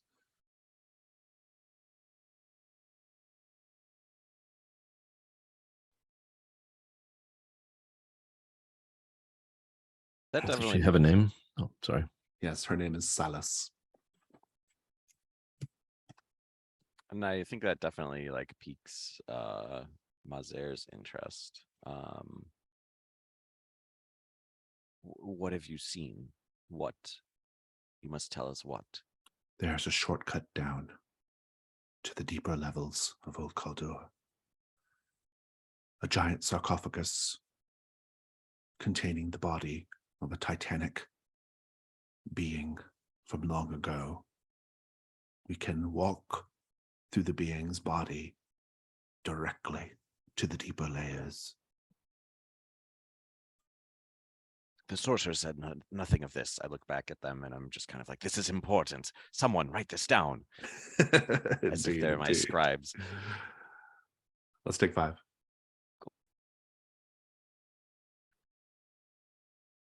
In this very chamber, you still have the outer area, which, as you take a look at it now, you can see is actually little aisles of bunks, 3 high, with plaster encased corpses inserted into the slots. And then there's a hallway jutting off the opposite, basically directly across from where the painting was. Silas, she begins going upstairs. She's going to go find the body of the giant that will take her deeper into the roots.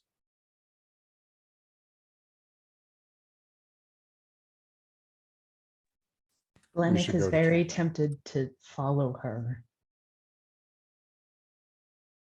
You can. What's everyone else doing? We should go to camp. Where are we at with burdens? I'm 1 shy of burdens if I cash in all my gold. Or cash in all my hunt tokens as gold, that is. I mean, you have the painting, which is worth 8 or 7. Yeah.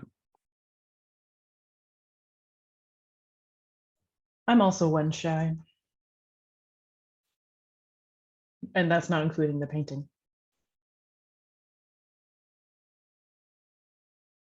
I'll have a bit excess I could share.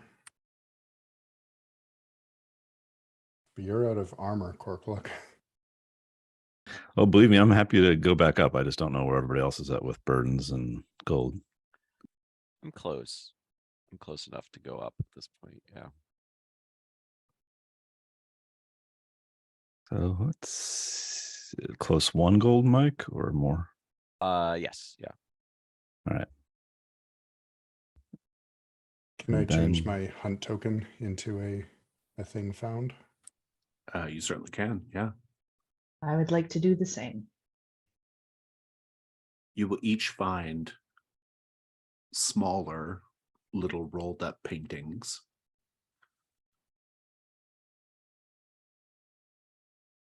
Near the kind of tucked up in a corner near the entrance to that hallway jutting off. But they're each worth 1 gold. I'm going to do the same cash in here. You will find. What will you find?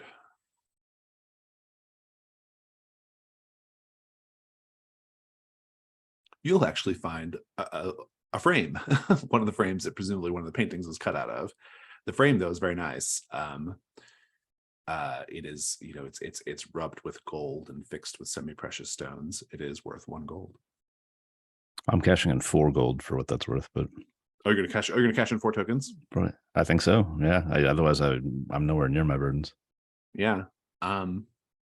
If you cash in 4 tokens, I will get you some more treasures. Hold on.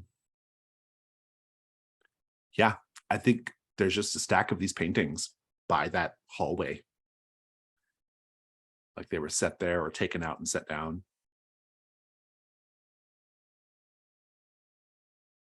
They're each worth 1 gold. Gleneth gets halfway up the spiral staircase following Silas and realizes her party is not joining her, and then just kind of huffs and sits down. Indeed.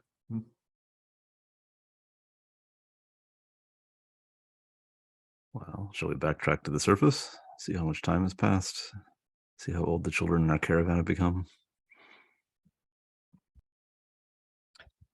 Let's do it. Indeed. We need to Okay, do we know more. how to get back here quickly. Yeah, you'll be able to do the climb set to get back to layer 2 or layer 1. You now have the choice. So, Or ring the bell. or you can ring the bell. This is true. Yeah. There's a rope now dangling at the ledge. So at least until the swarmers figure out how to get to the rope from the ledge, right? Which could be a problem. You've left them a rope.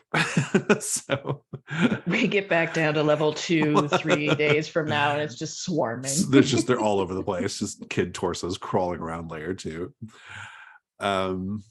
So if you're gonna do the climb set back up to the surface, it's a set goal to get all the way to the top, and we play it out. If you have 3 tokens, you can combine them and automatically get to the surface, but otherwise that's the story. No tokens left, I think. We'll have to do it the old-fashioned way. Will indeed. Let me get to the climb. So we would be going up the spiral staircase, carefully not stealing any of the treasure on the statues in the inner Or ear. touching or in a ca- anything. You can grab them and run. They are also valuable. I'm picturing a very convoluted, since they don't seem to move when we're watching them. Like one person grabs and run while the other of us are watching them. Yeah. And then when they get as far away as they can, they turn around and watch. Turn, run. I love it. So good. Well, good news. There are rope climbing paths now, because more treasure hunters have been down here in the years since. Dangling ropes and gear of previous climbers actually litter the particular area you find. You find a blackened lantern, a single leather boot, a broken spear, a torn net. But there are dangling ropes and gear, and you can start making your way up. Little by little, bit by bit.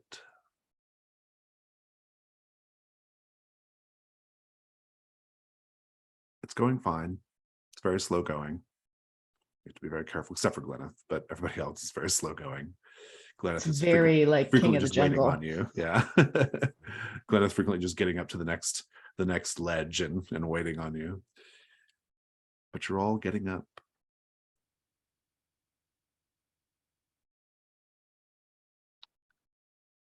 Osto, you are making your way up a series of ropes to get to a ledge.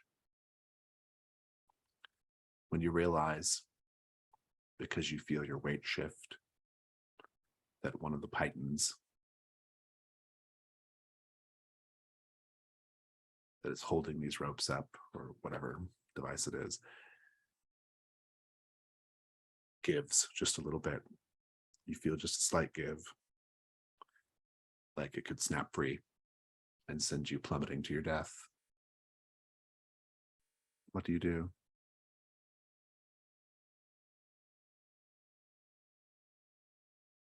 Going to use my strength to just smack it back in. Ah, very good. This is a risk roll. I think what could go wrong here is fairly self-evident. You have strength. I'll give you your first light die. And Mike, you can offer the devil's bargain.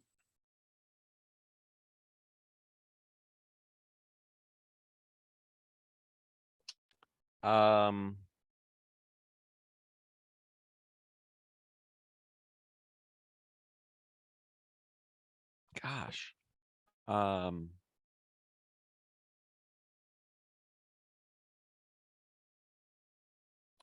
guess we're climbing back up, so I don't know. We've gone to this. I've gone to this a couple times. I don't know how many times we've taken it, but like one of those little cave lizards just like sneaks into your pack. The Hounds of Nagane. Mm. Or is just another species of cave lizard. No, Anyway, it's a that's your puppy. offer. A puppy of Nagane. Puppy of Nagane. Do you take that bargain, Osto? Yeah, sure. 2 light, 1 dark. Go for it.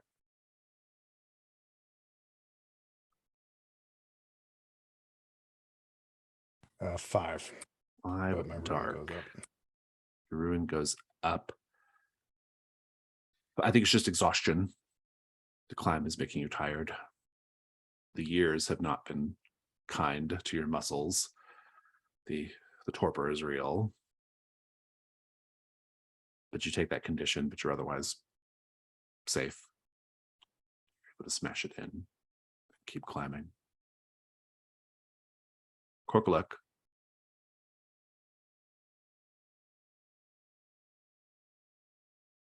Yep.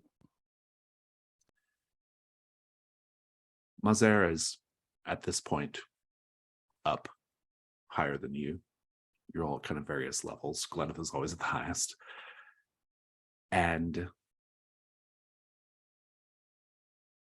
Mazer's boot kicks loose a bit of loose rubble that comes falling directly at your face. What do you do?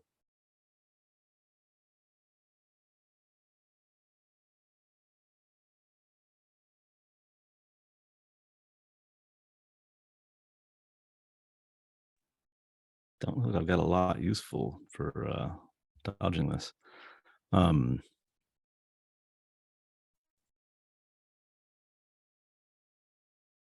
Call out, watch it up there and take a risk roll, I guess. How do you try to do you just take the blow and try to hold on? Do you try to move out of the way? Bat it away, maybe. Yeah, try to lean out of the way to the extent that I can. Like I've got a mining pick, but that's about the only tool I've got that's useful in holding onto walls. The only outcome is you could get knocked loose and fall. Yep. You can take the first light die if you're using, because you have tools presumably that you're using to stay attached to the wall. And Sarah, you can offer a devil's bargain.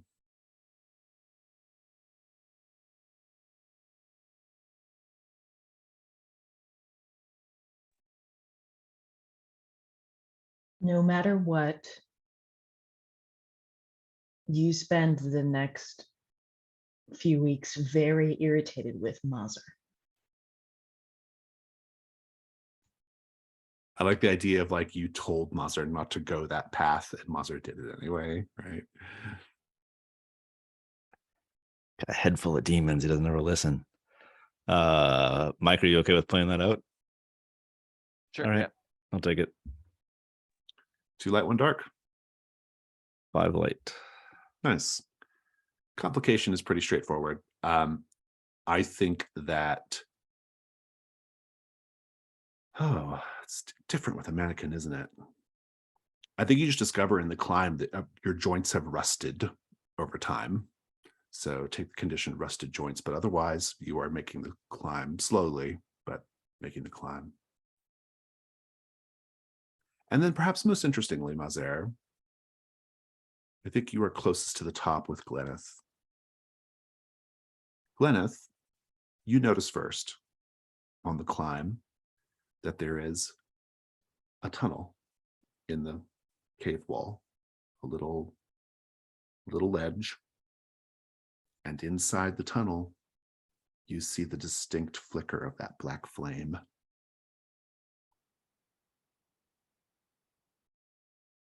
Do you tell Mazer?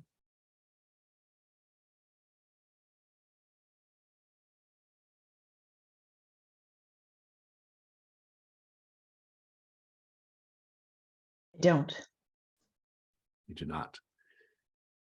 Mazer, you will see Gleneth up ahead, up top, staring at something. What do you do?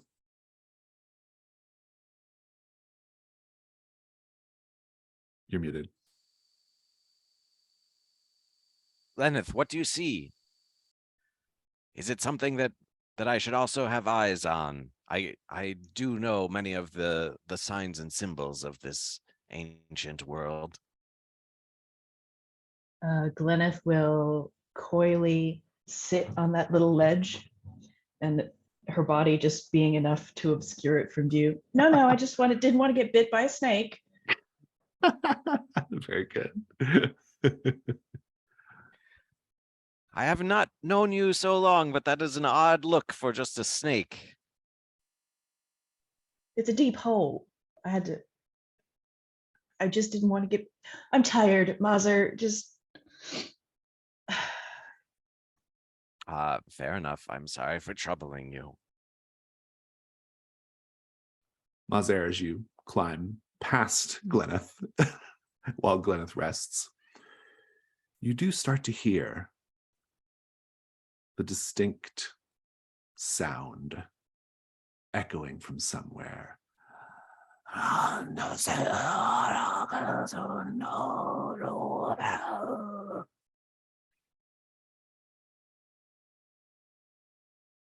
Do I understand any words? It's definitely old Kalduhr, but it's Okay. yeah. It's too No, much for even Yeah. me. Can I tell where it's coming from?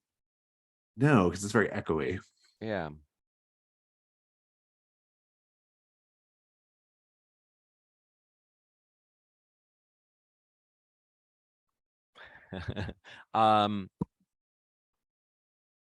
Yeah, I mean, I think Mazer is a little bit captivated by that. Is there anything that I can do here?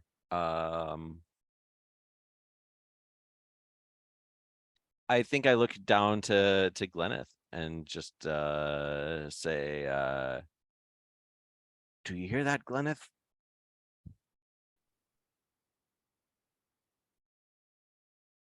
No, I don't hear anything. From where you are, can you tell where that's coming from? I don't hear anything. I know you can hear it, Gleneth. No, hear what?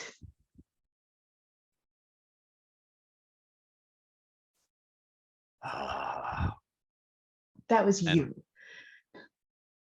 I will just, I guess, keep climbing, but trying to put a beat on it and just kind of, just frustrated that my companion is can't hear or something like that. But I might just dismiss it as like she's gone Old deaf age. after many years, can't hear as well. I'm 120 something Mhm. now, or plus something. You eventually will all climb out onto the surface to discover that your former camp is actually now like a little village. They've actually built things that cool. look like homes. They have signs posted for things to avoid and walk around. You might even recognize some of the kids, with kids of their own. And they will be surprised to see you. Though rumors had reached the surface that people matching your general descriptions were seen, perhaps down below somewhere. With a little bit of asking around, you'll discover that it's a very, very supportive space, but it is also a magnet for other greedy treasure hunters. Things are a little light right now, but this is no longer just your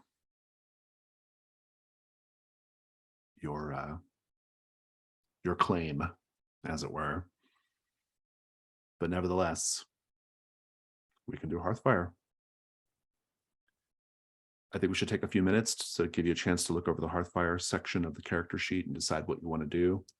Bear in mind, you have to come up with enough gold in either cash or treasure to meet your burdens. If you do that, you unmark your armor, and then you have options down in the Hearthfire section of the sheet for healing, establishing a household, etc.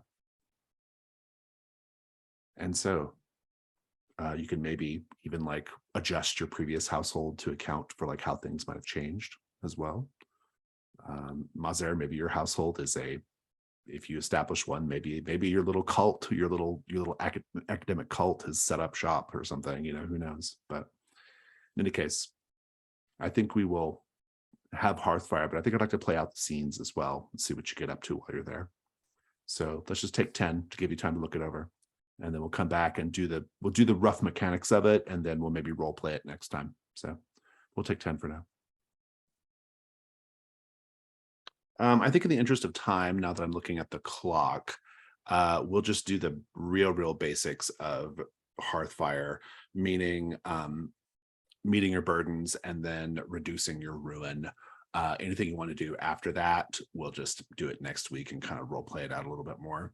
So let's just confirm that everyone is able to meet their burdens. Is that a yes? Okay, good. Go ahead and unmark your armor.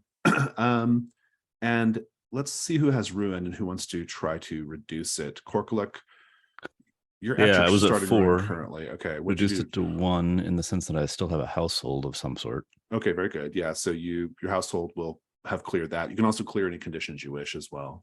Did that. Okay, good. I do have a question for you. Way back when I had become part owner in a tavern in the Rose District of Ambra. Yeah. How do we deal with that? I mean, maybe it's doing great now. Your stake is still still there. Maybe.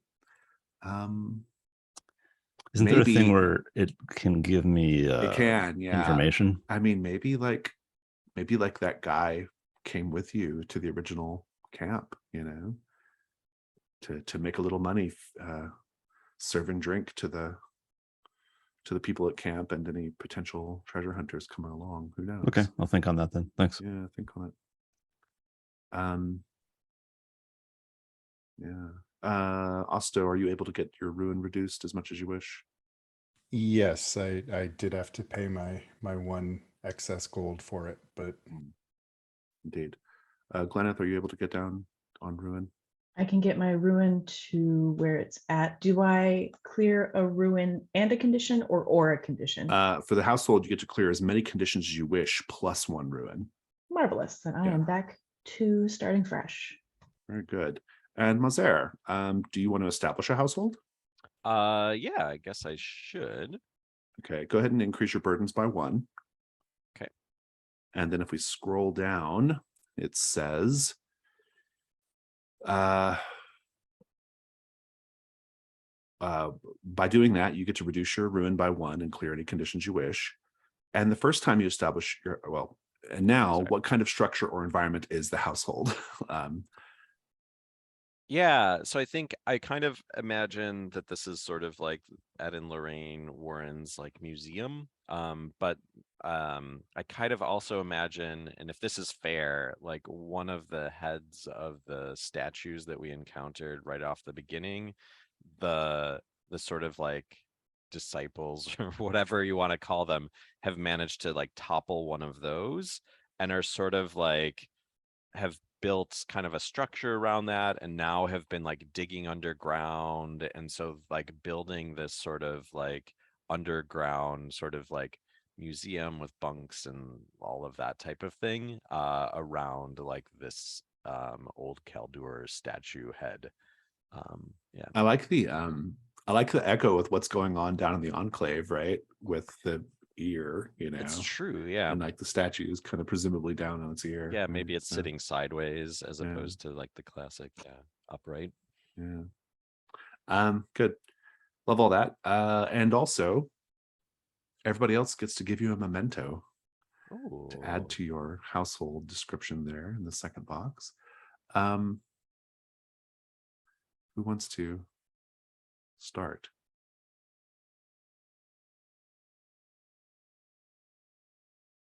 I'll hand over my my rusted warden, unfunctional warden bell.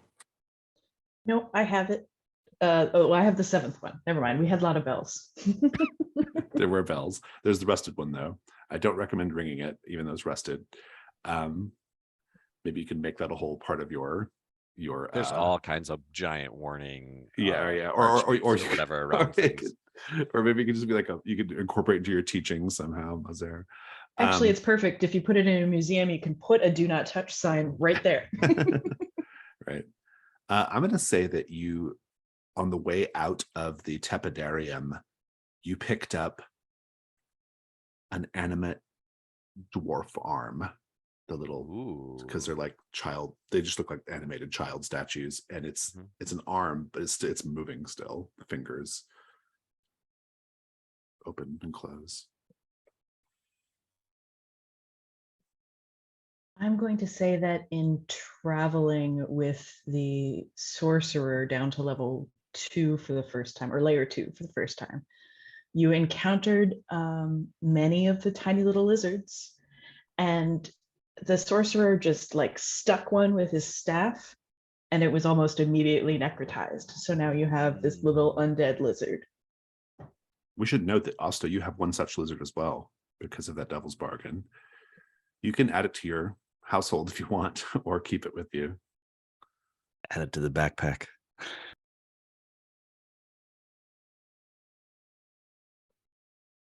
Yeah, I'll keep it in my backpack. Mascot. Any other mementos for Mazer's?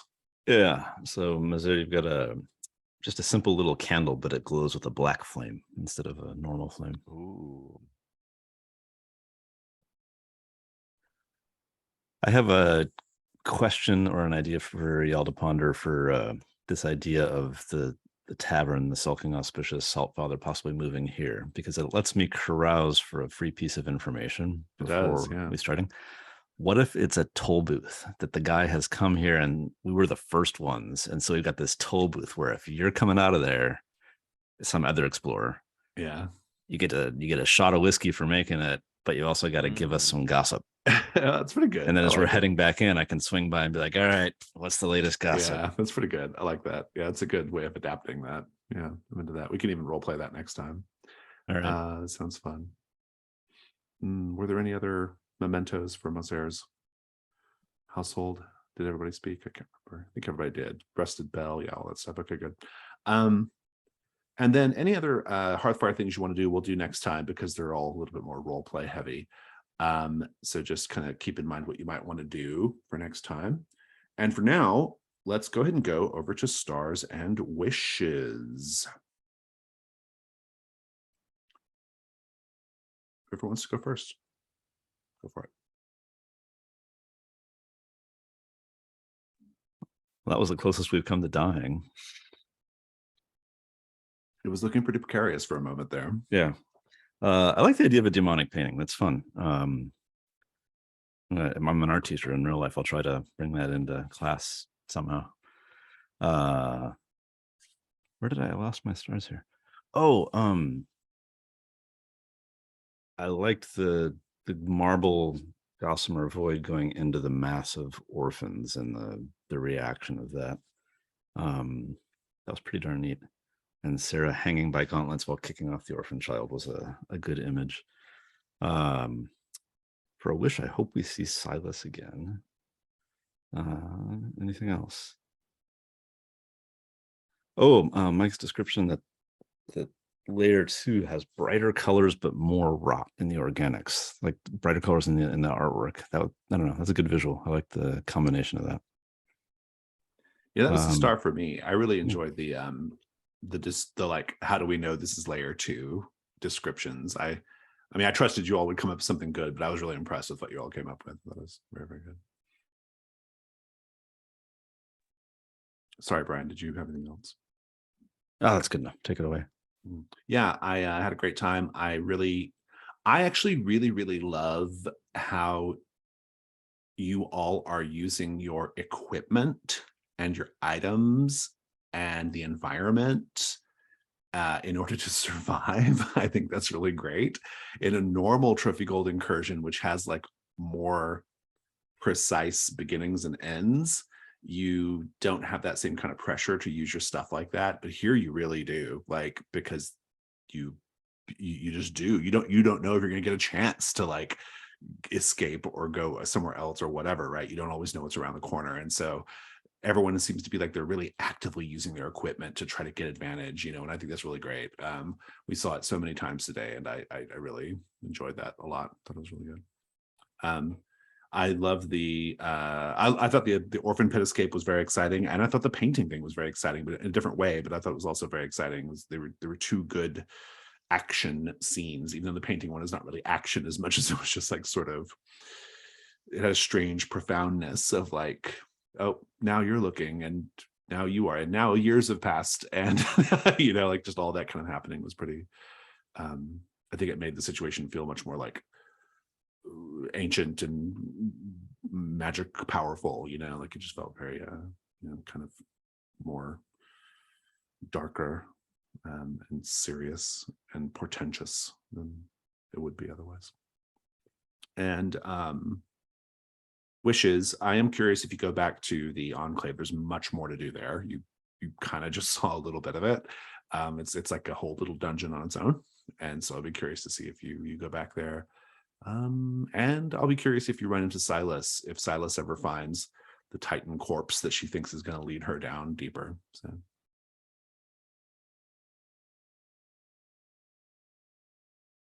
Yeah, I think to kind of jump off of that, the loud soft, like I think like one of my stars was just like, Jason, all of your like little kid nonsense was just a lot and terribly horrifying in like the noisy chaos of it, and then to go to the Enclave where everything is so quiet. Like, still, yeah. yes, and like it just had like, there's I think an extra creepiness because of the contrast between the sort of like noisy chaos of what we were, and just like, yeah, the clamoring and all of that type of thing. So that was fun. Yeah, the Enclave is my thing, and I was also terrified that I couldn't remember how anything works because I wrote it 2 years ago as we're dying, and I'm like, what's Oh, you're the author of the Enclave? yes. Oh, I didn't even put that together. Yeah, So I mean, that's I mean, I why, knew that at one point, but I've forgotten yeah. since. Yeah, oh, that's good. Yeah. So that's why I said that it was very selfish, because I wanted to see that in play. So a Oh, star got for it. just like Okay. seeing that in play. It's certainly like tricky to be a player that kind of knows what's going on or kind of remembers what's going on. And Well, how do now I that I play it? realize that, and I'm curious, like, were you still surprised by how it played out? Because you wrote that painting monster, like that was your monster, right? Yeah, and I think like I really liked the twist that you did of like when it was essentially doomed, of just like making time like that's not something that I had written into it. And there's like a few other like quote unquote, and I don't I don't remember how it is in the edited versus the original, but I think in the original the painting has a few moves, like different moves. But I really Yeah, liked I mean, the way we that you probably played changed it. a lot, but because we did change all of them quite a lot to make them fit with, but mostly just to fit with each other better. Yeah, yeah, yeah. So as it's written, since we've already done it now, I'll just so it's the Thousand Millennia. Its weakness is not having any viewers, which is interesting. It is a sprawling, possessed masterpiece, always suspended in solitude. So it has this entrance thing. So that was what had kind of grabbed you all initially. Yeah. And then it has a move called, or a defense called Inspire. An observer's limb acts in the interest of the painting. Sap, an observer finds themselves depleted of energy directly reciprocal to any action taken toward the painting. And then you get a condition. And then Haunt, and that's Haunt is how we got the obsessed condition on Korkaluk. But it, like I had to, when I was reading this, because it's framed up as a monster with endurance, I was thinking like, well, how is this going to be a combat? Like, are they like, I suppose you could just like pull out your weapons and see if you're able to destroy it before it can like mesmerize you. But that didn't seem like the right move. It felt like the right move would be to have the combat be like a psychic combat. Yeah. You know? So yeah. I liked it. It was cool. And yeah, like I was also like, did I write this thing so hard that like it's unbeatable? So I'm glad that Brian crunched the numbers and realized that like, yeah, it was a 2% chance that what happened to Yeah, us those are just is terrible what die rolls. happened. Yeah. So yeah, and I certainly would be interested in going deeper. But also what I think is interesting is that we finally also finished an incursion essentially with the pit. Like we hadn't seen the pit, like which is the ultimate thing with the orphanage. With the Orphanville, yeah. You So I did think just it'll about be everything with the orphans, yeah. I think it'll also be interesting from like a wishes standpoint that we have like opened the jars on a lot of these different sets, and it will be interesting. Obviously the orphanage has a way to kind of like force itself, but like to see how those things might open up, because I'm always interested in like the deepest, darkest secrets of every set, which is both my There's character more in and the me. pit. I mean, the orphans pit, like Oh, escaping the is orphans pit is there?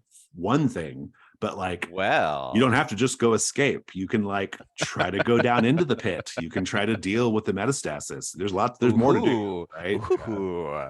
Sarah is terribly Can ring that bell. Ring Like, that why would you bell. tell him that? In fact, arguably the most valuable item in the entire mega incursion is at the heart of the metastasis. Arguably, It's not the bell. There's something more valuable than the bell. Yeah. Oh, man. Yeah. Wish Yeah. that. Sorry, These- everyone. No, these bells are going to haunt every single set we play, and I don't know how or why. I love that though, because I wrote Yeah. this. I wrote this bell thing, and the bells aren't even done with you. There's like they have like other implications deeper in the incursion too. So yeah, it becomes an ongoing problem, which I think is great. The bell tolls for we, I guess. Other stars. I really enjoy how much of the incursion and the sets that we're seeing accidentally, because so much like last session when we just had to move through the villa and then we came back to it, being plucked simultaneously out of it is just as interesting to me. So I'm really interested to see how. Well, and like you can go back to the villa, right? Like, right. Yeah, like you have all these options now, which I think is cool. Well, and having the pit kind of let out at layer 2, and again, it's an expansion of last week's wish of like seeing how all of this kind of melds together. I also have a star for passing what seems like about 30 years of our lives away in this dungeon. I think the flash forward in time is going to be fun to play out too. I really enjoyed just a lot of the panicked brainstorming we were doing very early on, because that felt role play real, I guess is what I'm saying, is like I as a player was having the same kind of stress as my character. And as soon as you hit that pitch, you know you're doing it right. So it was really a lot of fun to play. I have another star kind of related to what you just said. I'm now that you've started to like see more of Roots of Old Kalduhr, I like the ways that you've sort of like, I like the way that the way it's structured that you kind of like open up like access, and you have like access to things now, you know, like I think it's fun that you can now go to level 1 or level 2. You can directly go to the enclave if you want to, you know, how to get to the villa if you want, right? Like I like that you sort of like can choose to go back to places because you know how to get to those places, you know, like once you've discovered something, it kind of becomes available, which I think is pretty cool.